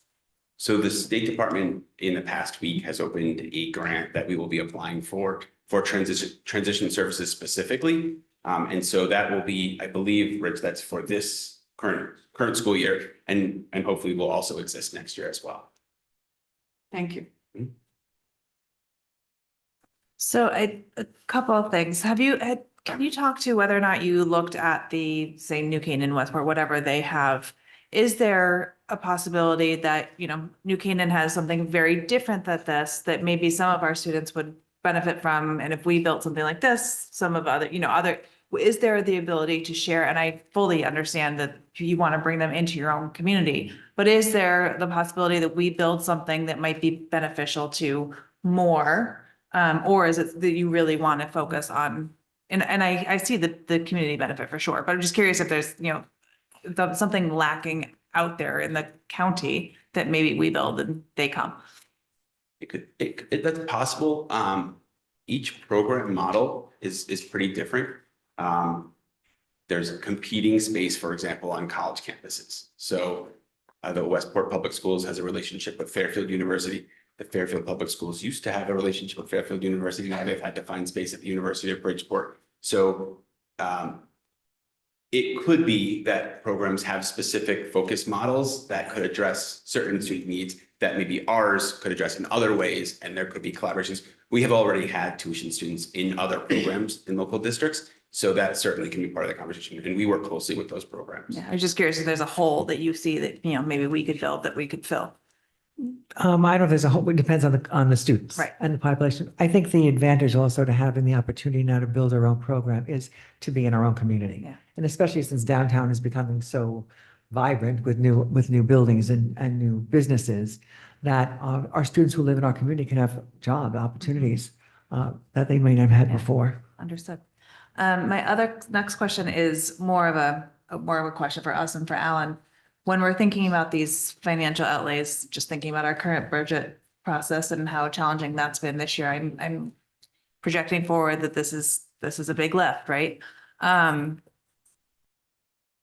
I would love to know the prioritization of the rest of whatever is going to come our way, if we can, sooner rather than later. I mean, I love knowing that this is coming down the pike, but what else is coming? I just want the idea of prioritization as we go forward with our budget process, I think is going to be important. Well, this is a significant enough program that it has to be flagged like. Absolutely. And I appreciate it that we know it's, we're not even done with this year's budget, but we know it's coming next year. Like, I appreciate that. But what else is coming? So I think we'll have an opportunity also. We'll kick off our strategic planning for the following year in late spring, early summer, and that is a good time to start identifying at a high level other things that are coming. Somebody else. I have the same thought, Sarah, since New Canaan, Wilton, Weston, Greenwich all do similar programs, it might be nice to get an idea of how they staff it and what their size are, just to get a quick outlay of what to expect in the future. And we have that information, so we could provide that to you. That would be great. That was one of the site visit questions was, what is your current staffing model? You know, where are you located? Is this rented space? Is it district space? So we have all that information of all the local district programs. You talked about best practices. What are you think, and well, at the beginning, you gave us your philosophy, and maybe those are the same in this case as best practices, or maybe the best practices is more, but can you just sort, maybe in summary, maybe not, what do you think really, I see the program design, but what is best practice for this kind of program? What does that mean? It's a big question. You're welcome. Best practice, I think that a word that we have really been sticking to is self-determination, is ensuring that what a student wants for their life post 22, we can help them accomplish. So if that's going into a supported college setting, if that's having a competitive employment, if that's living independently, if that's living at home with their family, that our program has the flexibility and the continuum of supports to help them get there because they're adults. So that's sort of the best practice model from us. Thank you. I would say it's whatever practices work best for students and their particular needs in this particular case. Oh, sorry. We have Katie and Robin, then Robin. Thank you. So two things. One, as we're thinking about the timeline and the work that's to come, I would love to see a simultaneous along with the program development. And as we're figuring that out simultaneously, I'd love to see that kind of in-house program or in-house professional development, right? So it will take time to fully develop this program. It will take time to find a facility. And during that time, you know, we have students whose needs we are looking forward to meeting in the future. So I'd like to see us also focus on finding expertise that can help us in the larger spectrum of students who need help with special education transition, and then tying that to, I would ask, you know, kind of what expertise we're looking into, you know, beyond the site visits and beyond the programs, understanding that they're all a little unique to their particular communities, to their cohort needs.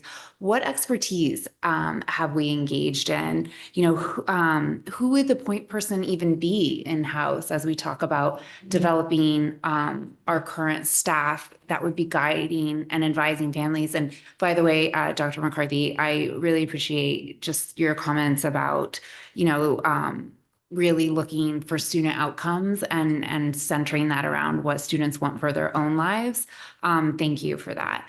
So just in that mind, right, in that vein, like, how are we looking to more immediately equip our existing staff with the information tools they need to better support families? Sure, absolutely. Okay, so that's a follow-up piece that along with the timeline, there'll be some information about PD, maybe starting this year, going into next year. Thank you for the question. Robin? I wanted to ask a follow-up question just on, I noticed in your next step slide, you also had consideration of efficiencies noted. What exactly are you thinking about when you mentioned that? Sure. So it's efficiencies. The easiest example could be out of district tuition. So we have this cohort of students who we likely believe we would not be able to program effectively for at Darien High School. And so they will require programs.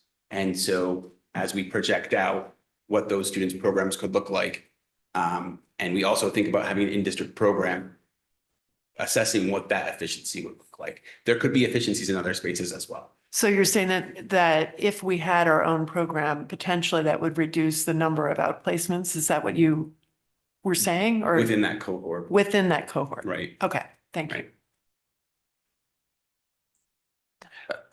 Just when we conclude, excuse me, I just want to make sure we understand what are just general questions and answers to be to come back, and what is extension of the scope of the charge a wee bit. Not that, I just want to make sure that we're clear about those things. Yeah, so yes, thank you. In terms of follow-up, we're looking for a timeline in the next 8 weeks. Part of that timeline will include professional development that would be happening in the current fiscal year, because I assume, or one we just budgeted for, if not the current one.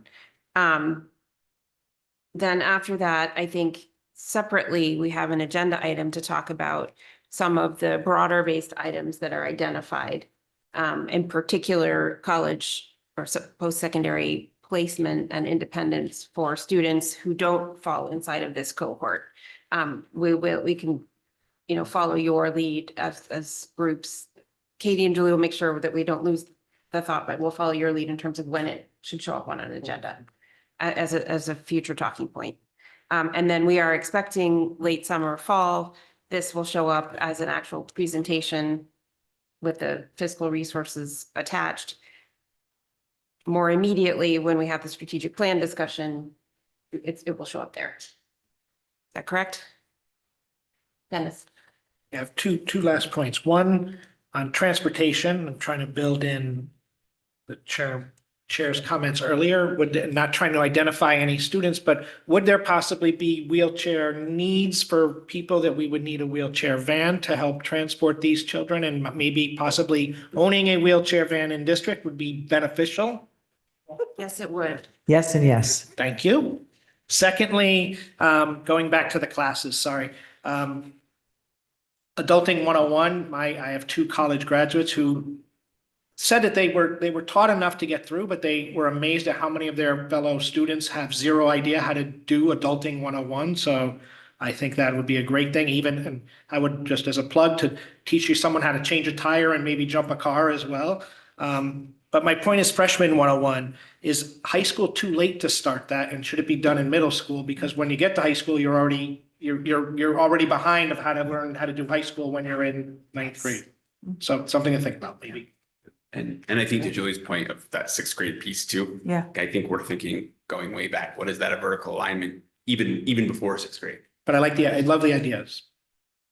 Robin? There's just one quick one following up on the transportation question specifically, because I had thought about that as well. And one question I have is, does our current transportation special appropriation proposal have adequate capacity to handle these students that we're projecting if needed in the future? That's just one, if to the extent that we're purchasing vehicles.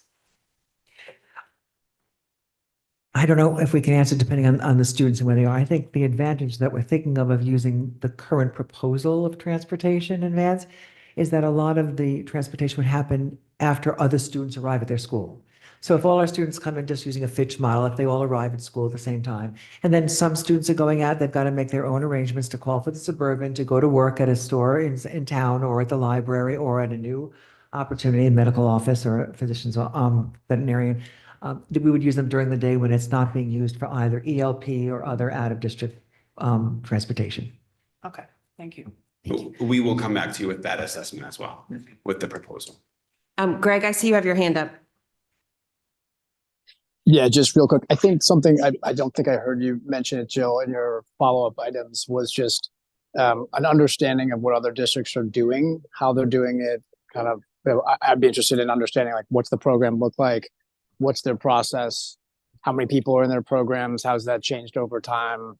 What's the cost of those programs? And for the proposal that we get from this group, how have they factored those different ideas into what they're proposing?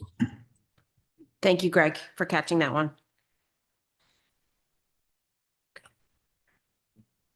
Shirley, did you want to say something?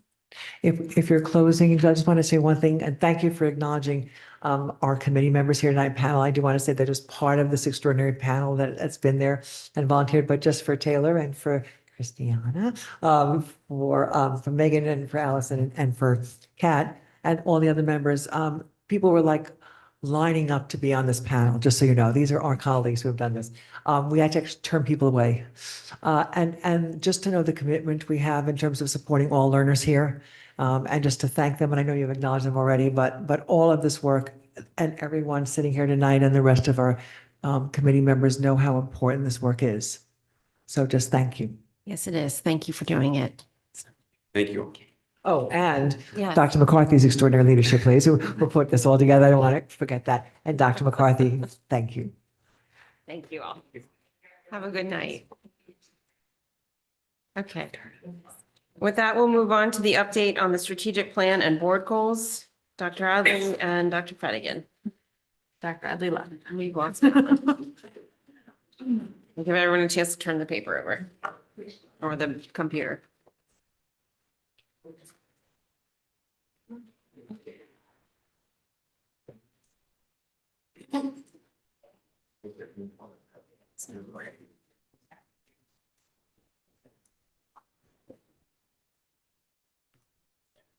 Thank you. That's exciting.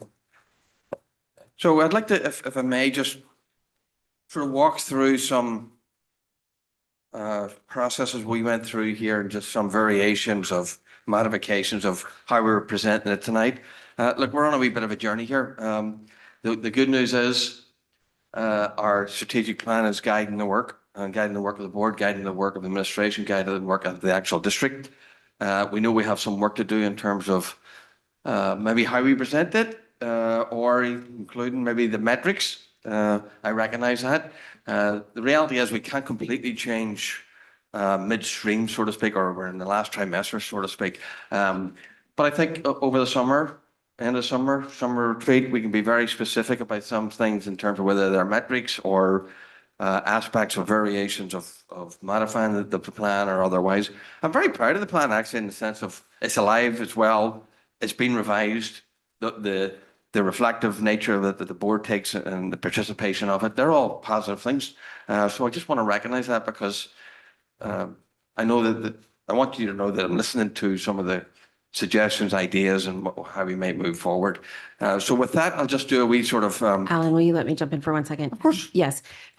So given the timing for developing the strategic plan, Alan mentioned spending a little time in the summer talking about measures and how we want to use them, sort of structure the plan. It could be that we need to do it a little sooner, in which case maybe we stand up a small committee to just look at what a strategic plan is and how we want to use it. So think about what you prefer.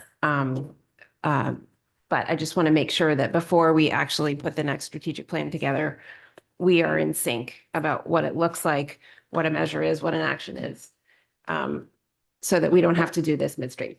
Okay. So if you went to the website and looked at what we agreed when we set SEAL for this year, because we revised the plan for this year and we looked at what had to be done this year and the years out. You would see this. This would be like one of the first. This is like a week. This is just pulled right off the website, right? So there you see a strategy and 2 actions, and then some of the measures. Now we could certainly debate the measures. Are they metrics? Are they not? Right? Some of them are qualitative. Actually, a few of them are metrics in the sense of the way we're reporting them out. We should set SEAL next year and agree on what that metric is, and then it's a simple thing to measure. Then after that. So for the purpose. In the past, we have sort of responded to things we have done, right? And just listed them all, bulleted them all out, right? So what we tried to do this time was, if you look at 1A, there's 2 actions there. Instead of listing a whole list of things, in your update on the strategic plan, there will be one statement that addresses that first paragraph. There will be a statement that addresses the update on the action for the second paragraph, and right through it, the document. So it's not just a list of things. It's the status of where that action is now, like real time right now. And then for simplicity, I know it's not scientific nature. All we did was on the measures, we said, were they complete? They were denoted by a green bullet. Were they in progress? Have we not started them red? Anything in black with an open circle means that it's in the future year. So I left them just in like that. I know we've got work to do in the metric and we can describe what those specifics are, but that's kind of the way this is framed. So in some ways, knowing what the starting point is on that action would be helpful, but I'm just sure you kind of like, as you read it, it's referencing explicitly those things. Does that make sense? It's not so much like that for the board, though, because the board, we didn't have actions to start with. We had strategies and we had measures, and we had the goal. I put in some actions, but they're more, I'll say they're more listy than this is. So with that, I'll start with the board goals and we'll go from there. Is that okay for clarification? Thank you. I'm just going to speak at a high level about about the board goals, if you don't mind. We added in the actions here, the metrics again are for continued discussion. So the safety and wellness of all the students and staff, all the things that we have done relatively in relation to mental health and wellness, safety and security, those are things that we have addressed in this particular goal. I think the board is fairly up to date on the status of that. The Board of Education agendas, it's as part of regular agendas that we have had. The annual safety and security update was completed. We have done that on an annual basis. We did that this year. We had updated the emergency response plan. That has been completed. And the budget that supports wellness and safety improvements for students and staff, we're in that process now. We have appropriations for safety in the process. We have wellness through grants. We have the school psychologist that's part of the grant. Whether that all plays out and it's supported and remains to be seen, but we have done those things. So I'm not going to list all these things in the middle. I'll pause there just for any update on the safety and wellness if you want to discuss any of it. Thank you. Dennis. Oh, Dennis. So thank you, Ellen, for that. I like this traffic lights program. I think it works well for me.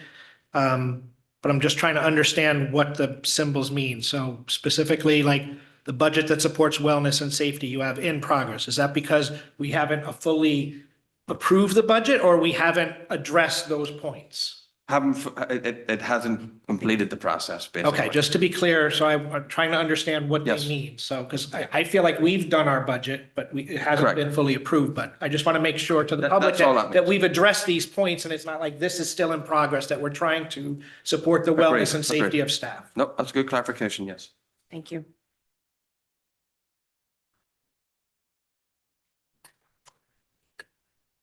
If there's a healthy pause, I'll just move forward. Okay.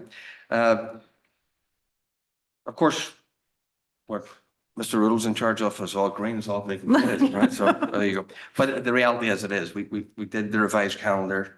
The budget book reflects the 5-year projections. We did that. We did walkthroughs earlier in the process. We did the transitions where we had positions in the grant fund. We changed that. We digitized the process. I did say there in one of the actions that we did do the preliminary initiatives highlighted in November. I would recognize that some things like maybe not as clear in that, right? In terms of, I don't know, maybe the middle school scheduling and so on. I will say though that is a wee bit of a conundrum, right? So just, it's hard to, yes, flag it even earlier, talk about it more explicitly earlier, that's fine. In that case, it's just not quite as simple, but recognize that we can, like even this evening here, bringing this thing forward even earlier. So we'll do that as far as we can. And if we can't, I'll have to explain the reason why. I think that's appropriate. I think your full board feels that we have a little work to do there and we're all in agreement that we are committed to working on that. Making sure that things are brought forward with the understanding that budgets are meant to be live documents and. So there was a reason we're modifying the schedule and so on. And at some point, the board will probably put on the agenda again a time to reflect on processes and board process of this budget. We're in the middle of it, so I don't think we should do it now. But anyway, I'll pause there. I agree. Well, that's something we can talk about. Absolutely. Okay. The implementation of the strategic plan, the vision of the graduate. We've done a lot of work around the vision of the graduate and I've listed some of the things there.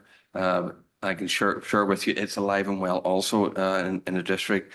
I'm excited actually, you'll see even from one of the media things that we'll get to in a moment or two. I did make you notice I did make a change here in the measure and you could say, well, we shouldn't be changing the measure like midway, but I'm just reflecting what is reality at this point. We did not provide the quarterly updates on this. We have fall, winter, and spring updates to the board on with these board goals, but I just wanted to mention that. The budget itself is aligned to the strategic plan. What we do is aligned to the strategic plan. I'll leave it there and open it up. Dr. Adley. Yes, Robin. Just one question on this.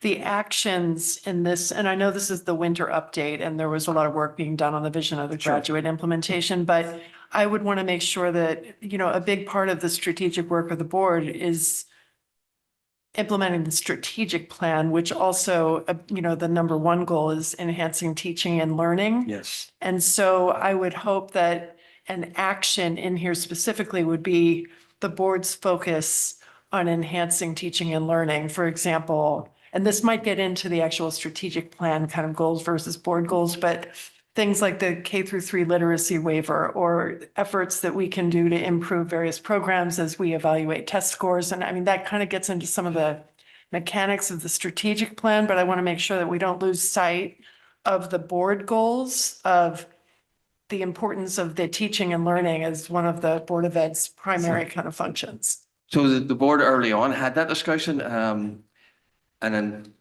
prior years, there were specific curriculum goals that were constructed at a board level. We had that discussion back and forward. This actually encompasses all of those teaching and learning goals that are part of the strategic plan. Okay, I just raised it because all of the actions in here almost are the incorporation of vision of the graduate. And I just want to make sure that the balance is there. And I don't know how we do that more effectively, but I understand your point. The update to the strategic plan actually on the teaching and learning. You're right. It may, you know. That's correct. Yeah. Ultimately, I think probably what we're looking for is some sort of goal, a little bit more like two, where in the first case, we're aligning it to fiscal priorities. In the second case, we're probably just looking for alignment in terms of teaching and learning. And let's spend some time talking about how that looks, because we are trying to be clear about this should be our work and the black and white should be administrative work. So, but it is an important point and something that we need to keep focus on, that is, you know, excellence in education is. For all example, students, is curriculum why we're committee was established Yes. because of that. And That I would don't be want to an lose sight example. of something like that as an Yes. example. Yes. Okay. Thank you, Robin. So the communication between the community, the board, and the district, this is a lot of this is around the work of the communications committee. We have done 2 quote unquote town hall meetings. One was for Oxbridge, and the other one was really more of a budget meeting more than a town hall meeting. We have held legislative breakfast here for area towns and parenting workshops.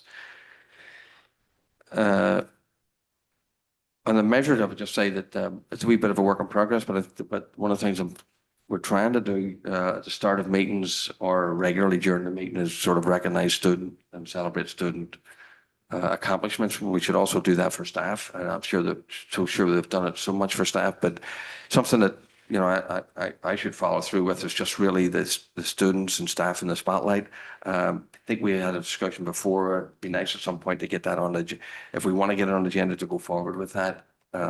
As we just sort of step in the right directions with us. But anyway, we're still in the middle of that work with the communication. The communication plan actually will be informed by the focus groups that met and the report back that we're going to get at the next meeting. We had a template for the communication plan. It's nearly there in the sense of once all this triangulation of the data comes together. Okay. The elementary building projects, I think we have ongoing updates, or by even the trying by HHR. The website page is not our own website page. It's actually linked to the HHR committee. So if you go to the website and sort of select that web page, it just links right to the work of the HHR committee that also puts out publications. So between them and myself occasionally writing and providing updates. The next sort of updates to the community are the phasing meetings with the administration, members of the building committee, and also members of the architects and the construction company. Thank you. So with that, we'll go into each of these strategic plan goals, and we'll pause along the way. We tried to do the strategy, the action, and the measures. Again, those actions reflect an update on the actions that we set sail with at the start of the year. So, sorry to interrupt. sorry. Let me just go back to, so something's bothering me, if that's the right word, of just the measures. So I'm struggling with, as the board, these are our goals. And when I see something that's yellow or in progress, I'm struggling with how do we know that we're on track, or we're at 10% or we're at 90% of being done. And I think we need a little more clarification on what we need to do to get a green box, and going back to the second goal, where everything is a green box, does that mean that's no longer a goal because we've accomplished everything, or is it an ongoing goal? So I think we need to clarify how we're going to use this document a little better. We will. Yeah, I agree with that. In regards to all the ones that were green, yes, that goal essentially has been completed, we would say. But in saying that, this orange one, how much orange is left versus completion of green? I think we just, as long as we set sail at the start of the year with an understanding of what we want it to look like, feel like, and report back on, I would agree with you, Dennis. Yes. Okay, because again, I think that part of the in progress, I don't think all these goals have to be completed by the end of the school year, right? They can be ongoing goals, and we get 50% done year 1, 50% year 2, maybe another 30, whatever it may be. It may be an ongoing process, and we may say, we achieved our goal in year 1 of being 30% done is enough. So, but I'm missing that part in this document for me. It's missing the final clarity around it, but I just want to make sure that we agree on what that looks like. Thank you. So we'll go through the strategic plan. Amy will speak to some of them, Martin will speak to some of them, I will speak to some of them, but we're going to give you the high level overview of the actions that changed, and then you can see that on the right hand side.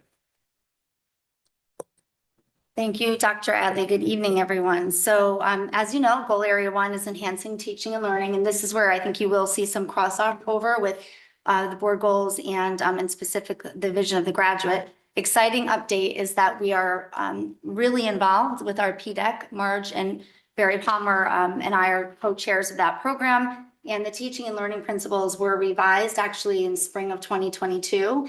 And that was with the existing PDEC committee then. Now the current PDEC committee is exploring those and using those to provide a framework as we imagine our model for Darien Public Schools in alignment with what the state requires.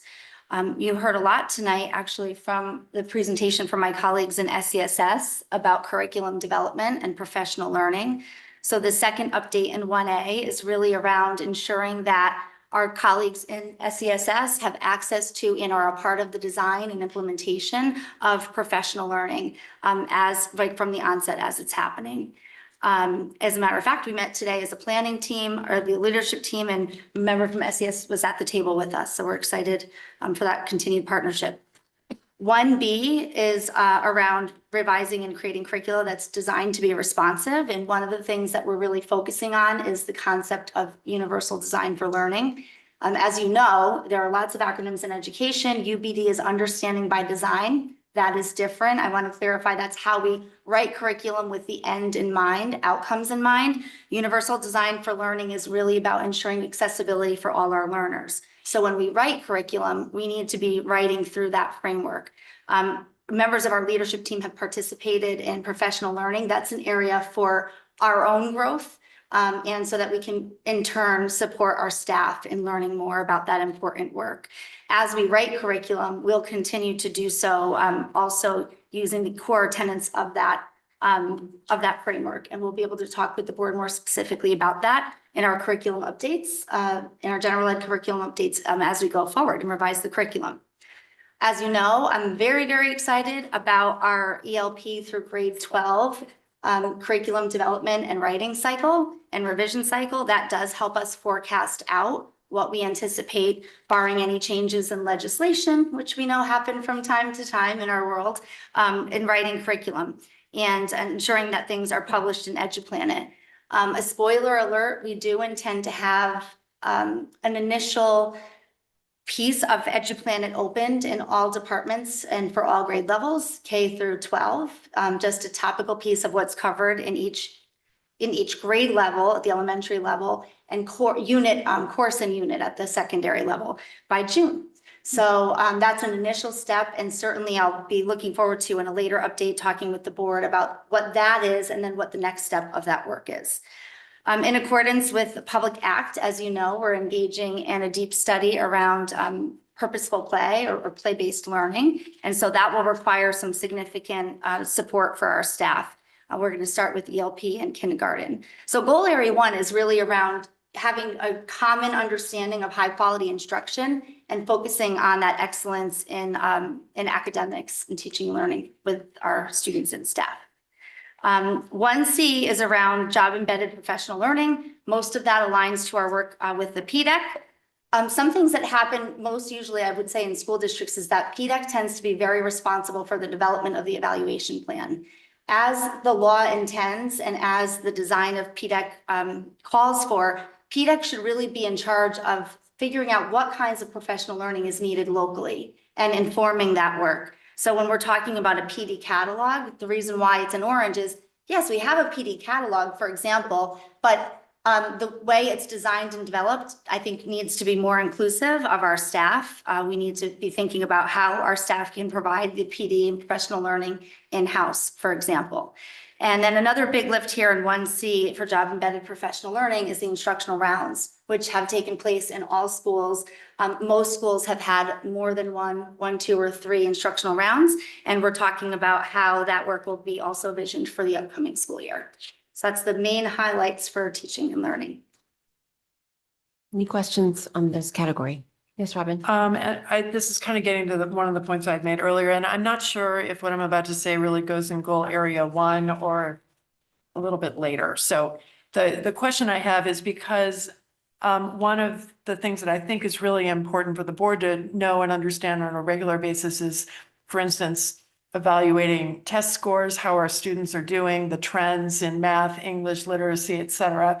Because ideally, I would think that some of that deep dive into that data would then give information to like what parts of our curriculum might need to be improved or changed, or if it's effective or not. And that feedback loop, I would think, should be listed as part of either an action or a measure that happens on a repeated basis. And I don't know if that belongs in this section or in the later section where we're talking about the definition of student success, which also should have an academic component to it as well. So I was kind of struggling with that as I was thinking about what might be missing here, but that's something I would want to note. So just to add on to what Dr. Hadley had said before, we specifically updated the action items that are listed in the plan as it was agreed upon in August. However, couldn't agree with you more. That cycle of plan, do, monitor, adjust happens with curriculum instruction. And that's why every time I come forward with my colleagues to present shifts in the curriculum, we're always talking about curriculum instruction assessment and professional learning for the exact point you're making. All of those things must be connected at all times. And that progress monitoring is happening regularly. It's just not reflected. Right, in so I this would want to section. just make sure that it's part of the strategic Yes. plan Mhm. and kind of our metrics as we go forward. So it is part of the metrics in the annual evaluation of the student performance, right? However, it may well take an explicit place in here somewhere. Just as a bullet point, just so that we always have that and we can kind of have the green, orange, like just from a monitoring standpoint. Agreed. And if Amy, then you heard, I see you nodding, but so that when we come forward with our next strat plan, that we've done some explicit thinking about what it would look like in our teaching and learning goal, how we want to represent that. It could be that there's something specific you all have learned this past year that we're targeting. I don't know, but why don't we just, at a minimum, know that something like that needs to show up when we agree to the next.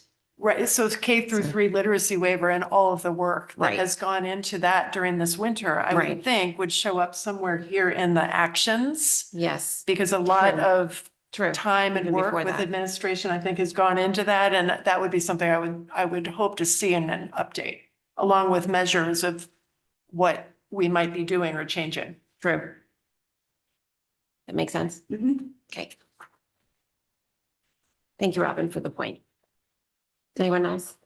Yeah, just to kind of build on that point, because I think it's a good one, and something we discussed in the DEI work that we did is, will we also drill down not just across the grade, but across different groups and specificities of our Asian American women not being supported by this program or not? Is that something that as well will be brought forward to us? That is something that currently already happens. Mrs. Droller and I actually met today with some representatives from the State Department of Ed and as a part of the technical assistance that they're providing. And we did discuss with them how we're actually doing that. So that is, the other thing that we have to think about though is some groups are so small that the students couldn't possibly be de-identified. So in those cases, we wouldn't be able to provide that, but certainly a major intent of that work is to look at the performance of all learners, everybody growing from wherever they are, and also paying close attention to subgroups. Yeah, you're welcome. Good. Okay, I go on to 2. Who's 2? Yeah. Okay, so 2, actually, that was a great segue, Mr. Maroney. Thank you for that. As a part of the DEI review or district study that was done before, actually, that review speaks a lot to the point that you just raised. This update speaks to what was on that the August work that this board did with administration. So I'll just provide some quick highlights. As far as creating a caring school climate that promotes wellness, we're very appreciative and grateful to have leadership in this district and a real public support and board support for social emotional learning and wellness. Dr. Dad is with our administrative team leading work in the area of SEL and school climate. As you know, restorative practices is a mandated legislated shift, and all staff will actually need professional learning in the year ahead. We continue to implement Ruler. PDEC will also continue in their work, our Professional Development Evaluation Committee, to determine how that professional learning should be best designed. You'll notice in that first bullet, MTSS, we talked a little bit about that in our SRBI presentation, and this means multi-tiered systems of support, and that really speaks to the behavioral component of students and their readiness for learning. And so that is something that, as we indicated in that presentation, we're going to continue to expand and focus on. That would be additional data points that we'd be prepared to share with the board. The Wellness Center is well used and appreciated by our students in grades 9 through 12 at DHS.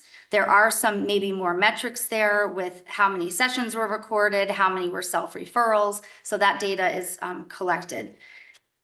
We are going to launch the National School Climate Survey. As Dr. Dad has previously indicated, we anticipate that distribution will be either late April or early May. That will certainly provide us with some metrics that could and will inform our future practice and planning. And finally, was engaging stakeholders in the practice of embracing DEI. And as we've previously shared with the board, our administrative leadership team is currently in progress of prioritizing those considerations that were a part of that plan and developing a plan for implementation that will be shared with the board for board review at the end of the school year. Okay. Okay. Goal area 3 is developing balanced definition of student success through vision of the graduate. And this is again where we'll clarify what do we mean by success and excellence, and thinking, I believe firmly that it's very important to have a balanced approach in that. Excellence in academics, certainly, but all of these other skills are critically important for all of our students as they enter into their post-secondary world. So as Dr. Adley mentioned, Vision of the Graduate is definitely alive. There's been professional learning and there will continue to be professional learning on Vision of the Graduate facilitated in all schools. I just recently attended a class at DHS where seniors were engaging in their capstone project where they had written introductions of one another after they had interviewed one another, and they each wrote a commencement address and read their commencement address, talk about an example of Vision of the Graduate. They talked about what their experience is and what their learning was and how that has impacted them and what they'll take out into the world as they cross that stage and move on. So that was very moving.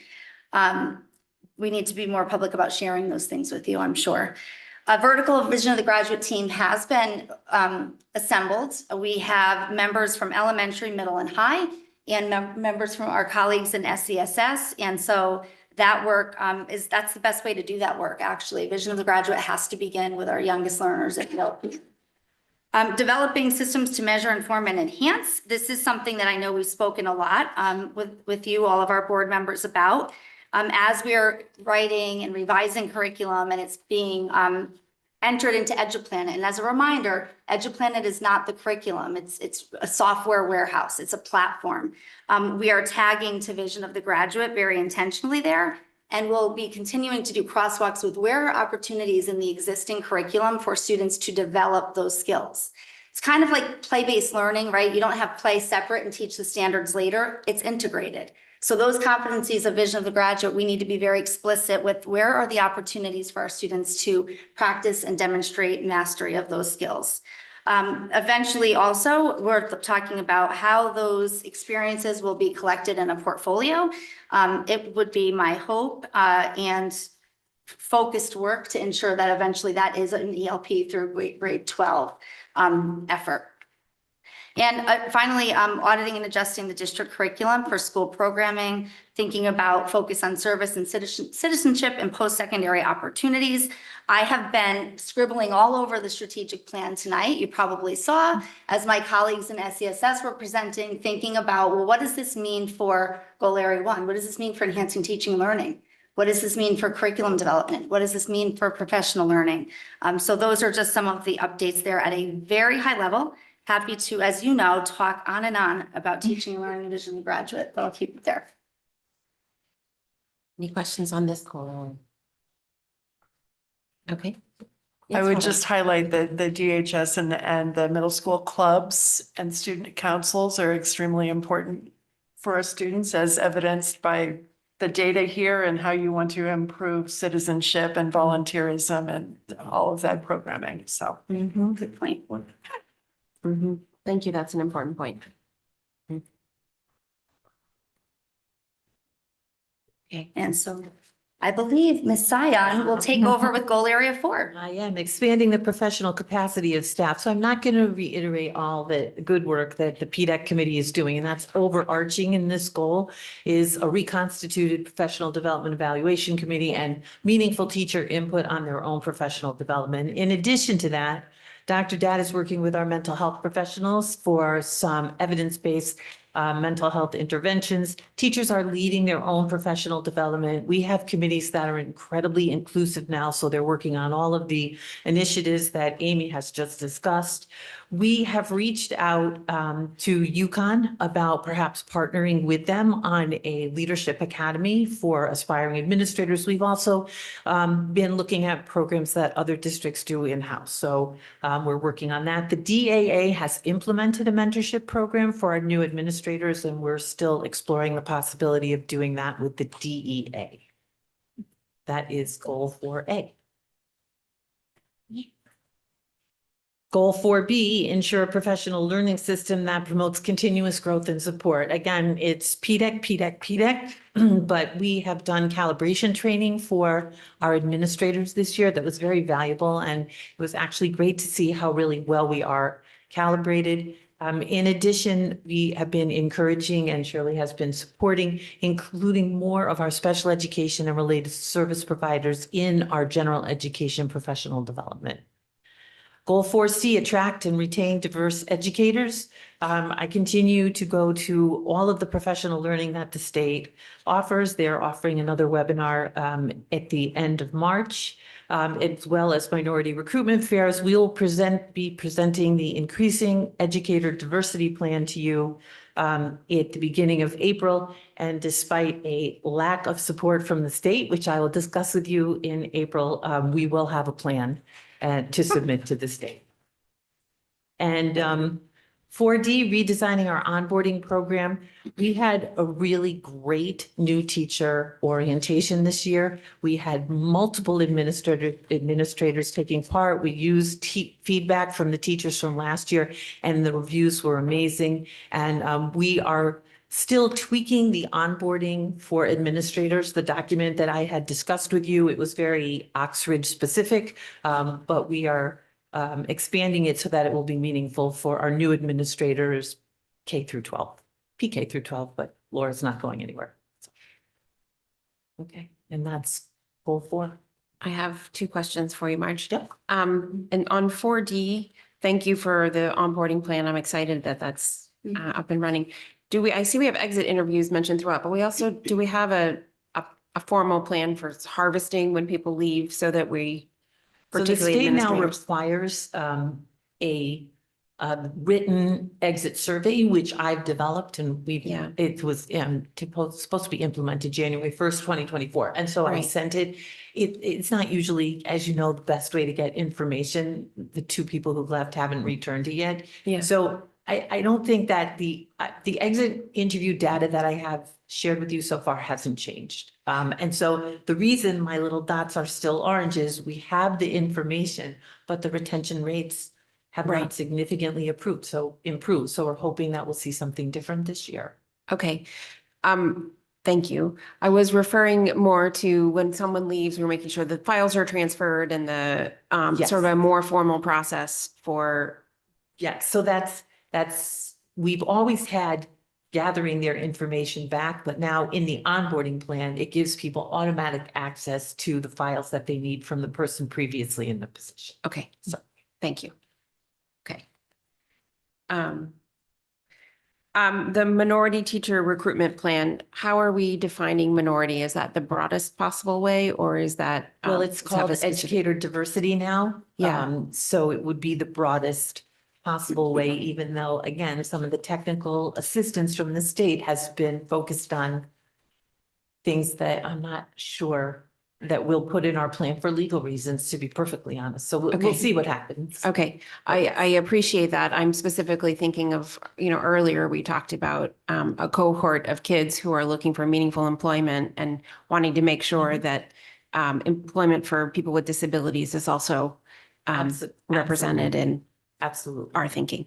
Okay, thank you. Anyone else? Okay.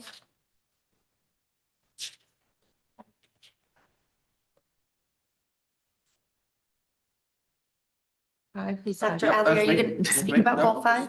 Yes, so this talked about specifically at the start of the year, look back to it, the focus groups, develop communications plan, website, the design and media package. So we've talked a wee bit about that's all in the works. We're doing that now, we're learning things from that. That'd be the next communication plan or communications committee. And the end result of that will be a communications plan. I mean, that's the end result for the year that we want to put together. The website has been identified. There's going to be more work to be done in that. There's been improvements that have been made, but there's still work to be completed in that area. I will say that one of the things one of the pleasures I've had recently was just this last one, the media package.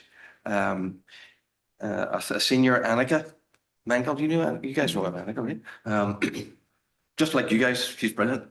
But throughout the year, she's been working on a media package, which would include the district logo and a wee bit more. I won't spoil the surprise type thing, but she actually presented most recently this week to district administration and all the principals, and it's just amazing what she's done. I look forward to actually bringing that. You talk about a capstone project. I look forward to her bringing that to the board when it's actually finalized based on, it's really, conceptually it's done, tweaks. So I'll be not glad to get rid of this Darien Town one, but I'd be glad to replace it with a district logo type thing. So, but anyway, I'll look forward to that. The other one was sort of a line in the documents, which was talking about report cards. So that work has been ongoing, and I'm looking forward to those recommendations coming forward. We had policies that we had to adapt, but those are being addressed through the audit. And then specifically Aspen, we didn't accomplish that. Like if I had to go back a year, we had to put a red dot on that because we didn't complete that last year. So that's been identified in the communications plan. It has to be addressed moving forward. A committee will be put together to actually address this. So, yes. Just one question on the progress reports and grade reporting. What is the timing of when we might get an update on that, on whatever they're revising? Amy, do you know where Julie is on that? I can't give the timeline on that right now, but. I was just curious. We are focusing more in my time here on just the curriculum. We have not developed a true timeline yet for that work. yeah. K-5, but we will bring that forward to the board. Okay, thank you. Mr. Oler is working with a committee of teachers on the actual progress reports and the revision of them. It has to be done for this year, so Okay. it'll be done by the end of the year, basically. Oh, okay, thank you.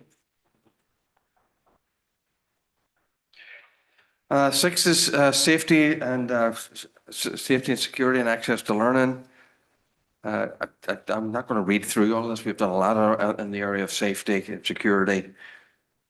And you can see that I said in here that the 10-year master plan will be started in FY26 if moving forward we actually fund that plan, which we would suggest in FY26 we do fund it, but that'll be a discussion for the board as we move forward. A lot of these issues you've heard from PERMA reports. We have been implementing safety upgrades. You've heard what those are. Those will be reported in the annual update and in executive sessions. Most of these should be recognizable to you. I won't dwell too much on them. The energy conservation, we had the solar, but we're going to have to continue to look and see if there's any other options for us. That's in the year out.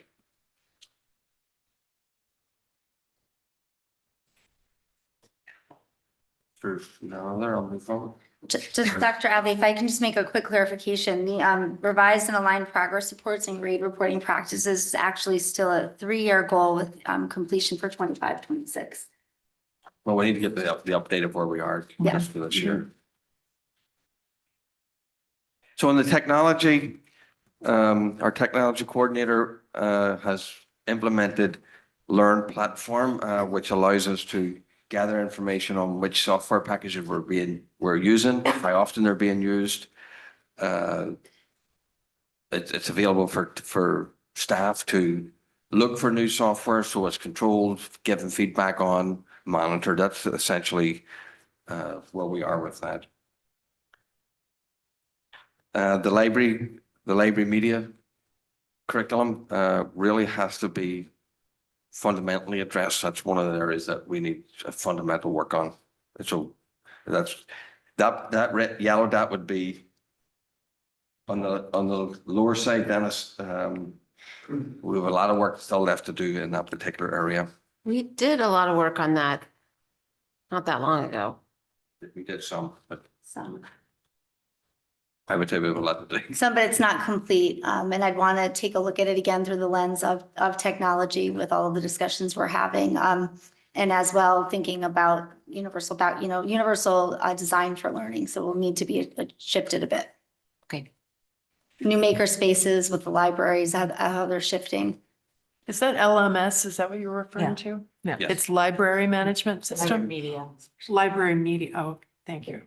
So the rest of these here, I talk about evaluating the use of screen time devices. Tim McGuire is working on that with staff, administration. We're going to bring back actually recommendations to the board. Great. So the state is looking at giving out, actually Senate Bill 14 talked about the state having to do guidelines for next year, but we're like, just ignore that and just move forward with what our recommendations might be and bring them back to the board for consideration. So that includes cell phone and computer use. So That's on the agenda for May 28th, that is correct. That's the update in technology, the next update, and that's where we said we would do it. Yes, that's correct. One thing I would mention, and again, just in terms of strategic plan measures, the cell phone usage, if we do end up adopting a policy that would, for instance, restrict that at different age groups, given the research on medical and wellness, that could also achieve part of our goals of achieving wellness, student wellness, to the extent that we are implementing a policy that could have beneficial medical and mental health aspects. Yeah, and the director of mental health is very much involved in having a voice in that. I just thought that it could actually be dual measures as something that we're doing if you're looking at metrics or actions and the impact of it. The next page really talks about a program of professional development for the staff in the technology department for the most part. And you can see for the most part that we've been using software to do that with the staff, and that has been conducted and is underway. And actually, we're in a good spot with that.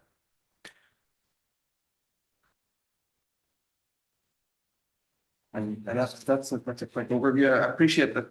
I don't know that there's ever a good time to talk about the update on this because it's reflective. It needs quality time. Sometimes it's late and stuff, but I do appreciate the board. I actually am not too familiar other than an annual update that other boards do annually, or sorry, on a more regular basis. Try to have a reflective discourse about this. So thank you for your time and your input into it. Thank you. Okay, with that, we will move on to discussion and possible action on proposed revisions to board policies. I'm not going to read them all. March. So I don't know, do we want to do highlights or just ask if there are individual questions on 9110, for example, role of board members?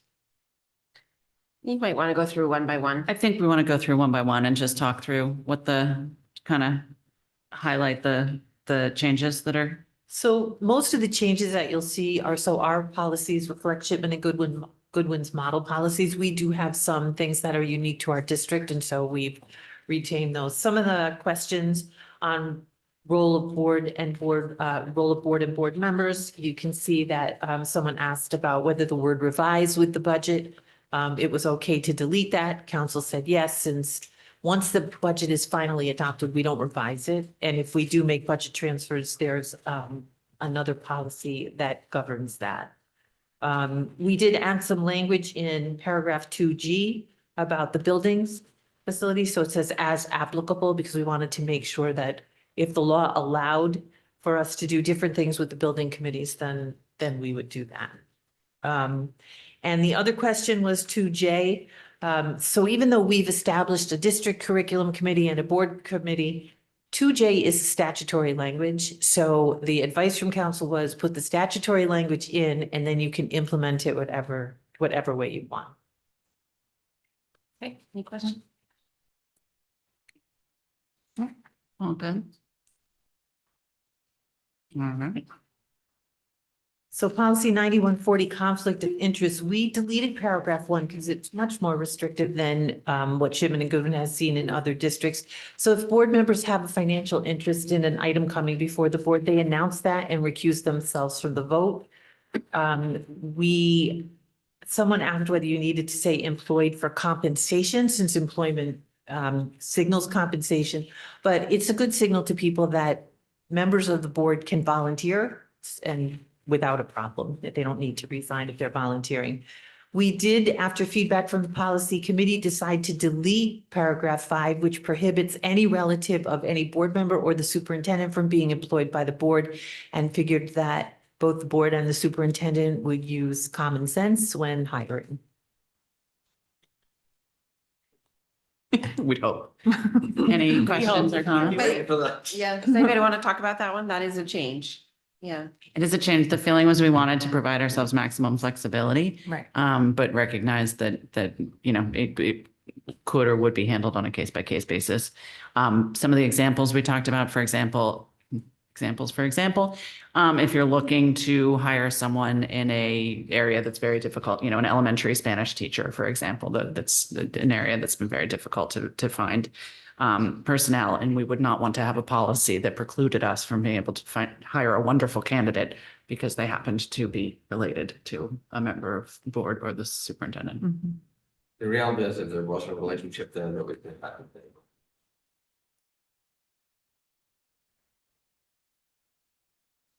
Okay, policy 9160, filling vacancies on the board.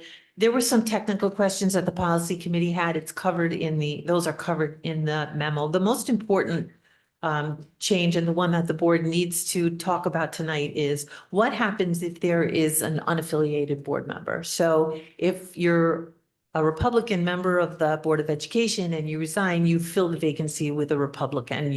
The board chair may consult with the Republican Town Committee, although it's not binding. Our current policy doesn't cover the event of an unaffiliated member resigning. So Jessica Richmond Smith of Shipman and Goodwin gave us two alternatives. One is that if an unaffiliated resigns, you fill it with the unaffiliated. The other one is if an unaffiliated resigns, you can fill it with anything as long as it doesn't violate the requirement that the board be partisan, which means there needs to be a certain number from the majority minority. Her recommendation is the first option because the second one, I think, could get pretty messy. So can you read through how the first version would read? Yes. Please. Right. If the individual resigning is not affiliated with any political party, the Board of Education shall fill such vacancy with an individual who is not affiliated with any political party. And that's how it would read. And then we would continue with the chairperson may consult because nothing prohibits the chairperson from consulting with the town committees, but the person must be unaffiliated. Okay, I hate to make this complicated, but if you had someone sitting as a member of a political party who flipped to unaffiliated, they were elected in one capacity. So this one says if they're unaffiliated and they resign, they're unaffiliated.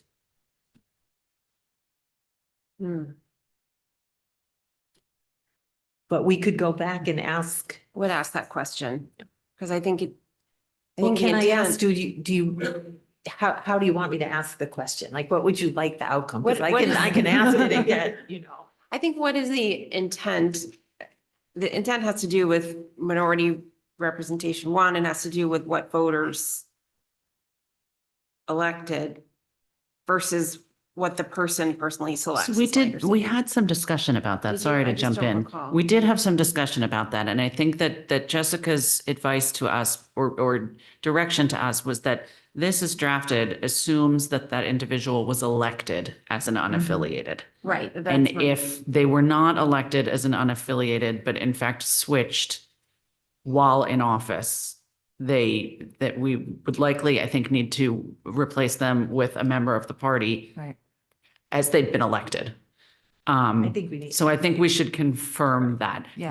We need to work on this further anyway, but we needed direction from the board is why this is here this evening. So we can work through that. But I'm quite certain that was the direction from my notes. Just one, I know in the policy committee meeting, it was discussed that you could just leave it as the prior version, which is more vague, or well, it says, you fill it with the political party as the member who had filled that position.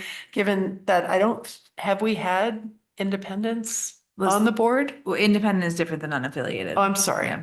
So if Then you're unaffiliated. unaffiliated, we have not, to my knowledge, had an unaffiliated, but it is, the unaffiliated voting, the unaffiliated population is the largest population in Darien.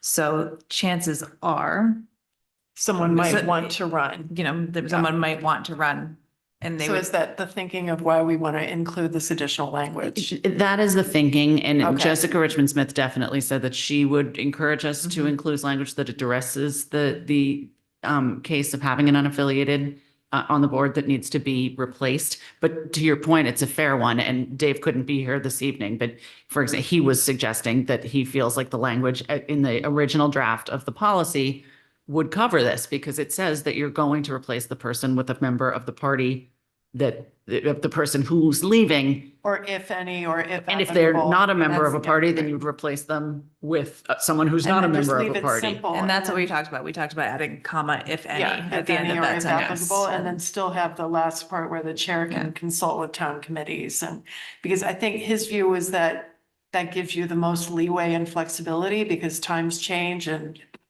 what was appropriate 10 years ago might be different now. And I understand that kind of rationale just from a legal perspective.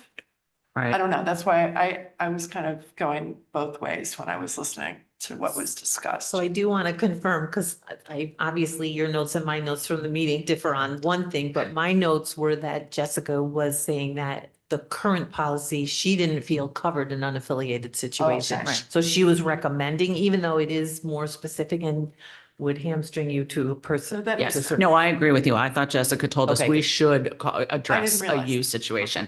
And Dave's point was that he felt that it could be interpreted that that's covered as it's written. I think Yes. hopefully I'm representing his point of Okay. view correctly. I would specifically wondered if we needed to go on and stipulate, provided that any such consultation shall not be binding to the Board of Education. I don't know if I think that that's necessary. I think that statement stands may consult. So I can ask her, but she did add that. She added She that added that. language, yeah. So. I think that's important just to clarify uh, different, To yeah. clarify, yeah, okay. I don't know. Okay, so what direction are we giving to March? Do you have what you need, March? I'm going to check and see what happens if someone is elected as a member of a Republican or Democrat and then flips to unaffiliated, and just to clarify whether the language not binding on the board. And we have one other topic to cover, which is how prescriptive we believe we should That's get right. as far as the steps that need to be taken in the event that there's a vacancy that needs to be filled. How detailed do we want our policy as far as delineating the step-by-step process of what happens in that situation? In that we had some discussion in committee about what is the right amount of detail. My personal opinion, I don't want to get overly prescriptive in policy. I don't like too much detail or process defined in policy unless we absolutely need it. I do understand that there are some historical occasions where we've had different experiences with filling vacancies on the board. I'm not 100% certain that the issues, if we can call them issues, that arose out of those circumstances were specific to the policy or more about people not necessarily understanding how we were going about our business. So I don't know if I don't want to write an overly prescriptive policy to solve a problem that wasn't really our problem or a policy problem, but more a perception problem or an understanding problem from other members of our community. If it is the will of the board to leave the policy at a higher level, which I certainly understand, then my question for Jessica would be how boards typically do capture, because you don't necessarily want to invent a process in the moment when it occurs. So, and I know there's a brief from Pullman and Comey that talks about filling vacancies, and they do specifically mention having a process in place. So if policy is not the correct location, where and how do boards typically capture that sort of information? So that they're ready to go when it happens, not as it happens. Right. I think the one thing we discussed, right, was that she felt that it couldn't be an administrative regulation. That's right. It's- That's right. So I can ask her the alternative. But again, I think if you wanted to have one, you would need to give her input, because I think that her feeling was that boards, for the most part, it's not in a policy, so Shipman and Goodwin hasn't necessarily opined on the process they use. Yes, which I But understand. I'll ask, I can ask. And that, maybe she's seen that Pullman and Comey brief. Yeah, I sent that to her. Yeah, thank you. I do think it makes sense for us to already be organized around what we want to have happen so that we're not guessing. Hopefully it doesn't happen again, but sometimes it does. Okay. So we good? We know what we're doing on 9160? Right. And that was going back to I mean, this is a first read anyway. These are first read. And that needs to come back because we needed direction from you all. And I think this one needs to go back to the policy committee. There's no Yes. sense in bringing Bless you. bringing it back. Okay. correct. Okay, so that brings us Okay, to, so removal of board officers, frankly, the policy, the language was just tightened up to make sure that board officers have notice about the procedures and processes in case the board officer was going to be removed. There was a question about other disciplinary action, and as Ms. McCann and Jessica Richmond Smith said, it's unlikely and unwise to censure a board member, but occasionally conduct is so egregious that we do it. But other disciplinary action could mean things like stripping a member of the committee assignments or taking their, I'm not sure, a letter of disapproval. So she's counseling to leave other disciplinary action in the policy to give the board maximum flexibility.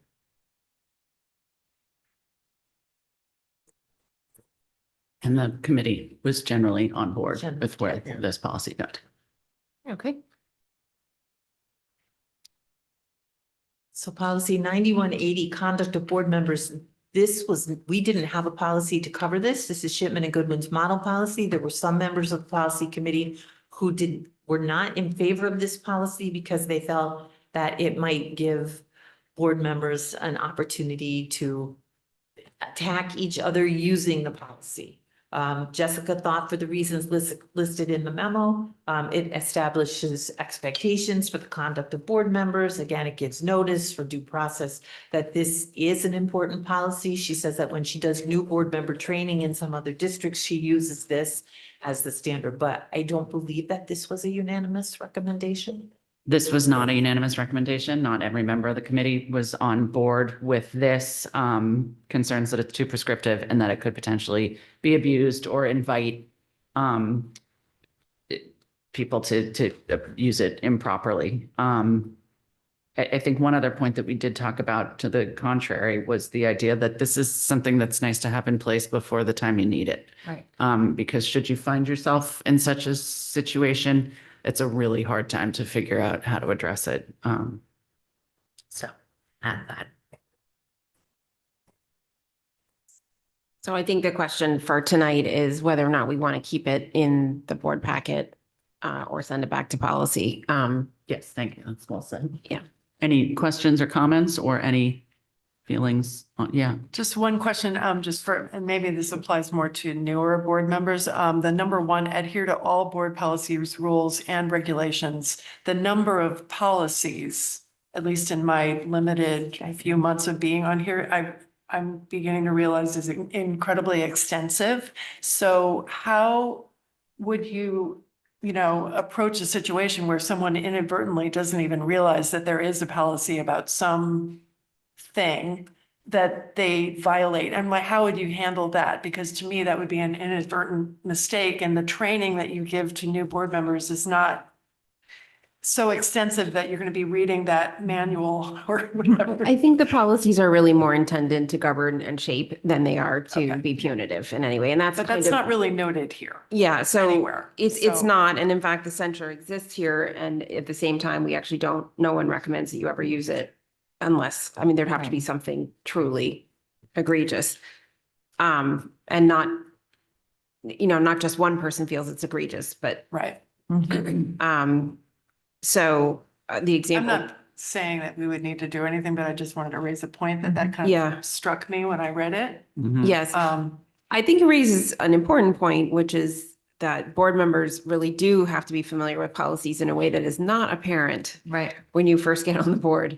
And so that might be something to note, as we think and talk about onboarding, that board members really need to spend a couple days with the manual.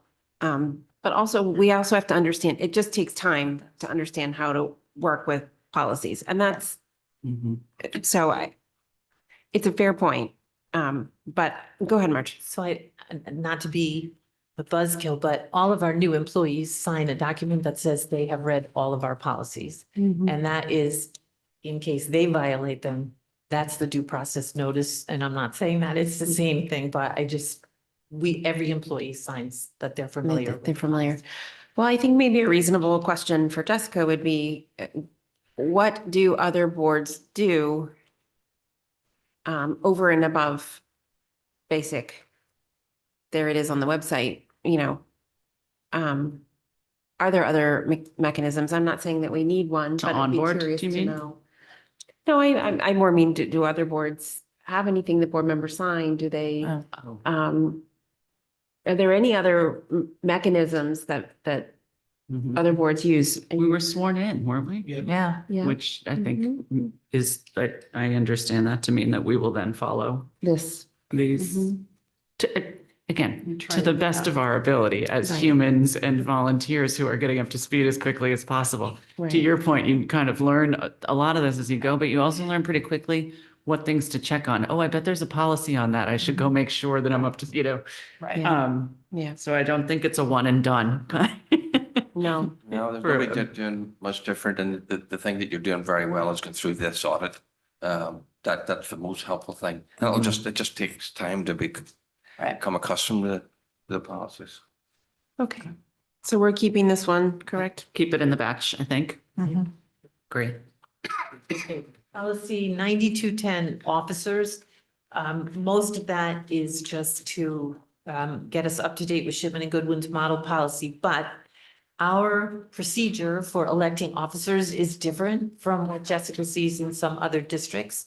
In the fact that we call for nominations all at once. Is that what? Yes. So Yeah. that if you were running for chair and you were unsuccessful, you don't have an opportunity to then say, try for vice chair. And Jessica is more than happy to revise the policy for us. So this was one where we were looking for direction from the board.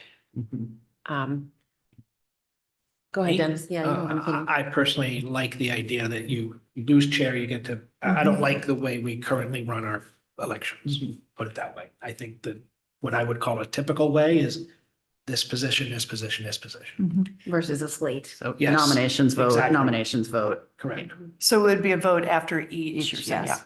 yeah. So you could be nominated for more than one spot by the end of it. Fine by me. I'm in favor of it. Okay. So we'll I think keep- that makes sense. We'll keep this and ask for revised language on that. We'll send it back to you. Yeah, But I don't think it needs to come back to committee, does it? I think, Actually, I don't care. What do you? yeah, I would think we could bring it back next time with revised language Yeah. reflecting that. It's pretty straightforward. Yeah, okay. It should be pretty simple. So now we're into the 9200s official duties of the chairperson. So there are things in this policy that are more specific than Shipman and Goodwin's model policy, but Jessica and Ms. Best and I discussed, it's never bad to let people know what the job of the chair is. The only one that we really deleted as being overly granular is provide for the new orientation of new board members.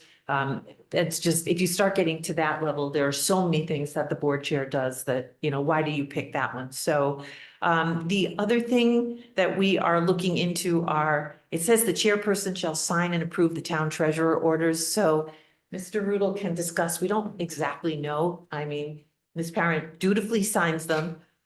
There are a list of expenditures. We've already made the expenditure. We don't send the signed version to the town, but we're waiting for an answer for the town. So at some point, we might. I think we do send the signed version to the town and that's what we were. So the signed version stays here in central office and they get a copy. Okay. They get the copy. I reached out. Did you also reach out? I reached out to Kate. We haven't heard back. You haven't? Okay. All right. I'll just indicate that they can respond to you guys. I'll retract mine. Okay. And if it's a practice that we don't need anymore, we can just make a quick change to the policy. I've always wondered, like, it's already been expended when I sign it, so. Right. And so on number 9, the board chairperson shall submit to the town at its annual meetings a report of the doings of the board. By statute, that's the job of the secretary. So when we get to the secretary policy, we've now amended it to say through the board chair. It's just the statute and we should track it. So policy 9230, there's actually no requirement to have a vice chair. So Shipman doesn't have a model policy. So ours is fine. Leave the way it is. It's very general. The secretary. We held that in committee. Oh, we didn't. Because we want to work on Couldn't find it in the board minutes. packet. That's a very good reason. Okay, so So- committees. There's not much except a stylistic change. There's just one correction on number 2, the last line, where it should say in attendance and listing of topics discussed, because you deleted the committee recommendations.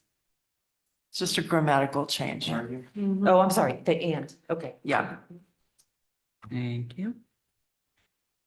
A question came up on 9260 about 1C. All standing and special committee reports affecting board policy shall be submitted in writing. Is it too narrow a focus to use the term policy there? When it could be something that isn't necessarily policy specific? And I believe Jessica's response was small p policy would cover a broad range. We could call it operations. You could maybe worry about it in the other direction then. I think her reco was small p policy is the better way to keep it. If we're okay with that. Okay. Policy 9270 consultants to the board. The recommendation is to repeal this. I don't have the number in front of me, but we have a policy under the business. I know it's in the memo. It's 3125. 3125, which gives absolutely prescriptive situations for how to hire anyone, including consultants. Then the language in that policy tracks federal and state law. And so this, in some instances, she felt conflicts with that policy, and to have two different policies about how to hire a consultant didn't make much sense.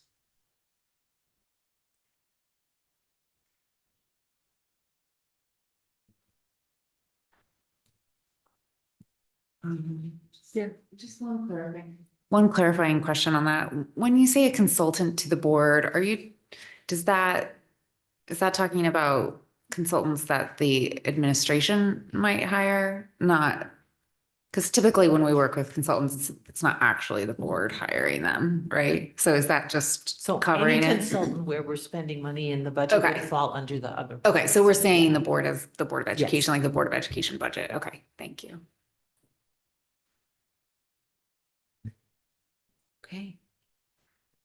Should we Thank just you. run through real quick which ones are going back to committee and which are staying in the batch? Is it only 9160? I thought it was just 91. I think So that's it's going back to committee. Okay, I just wanted to make sure my notes were right. Thank you. Okay, thank you. Thanks, gang.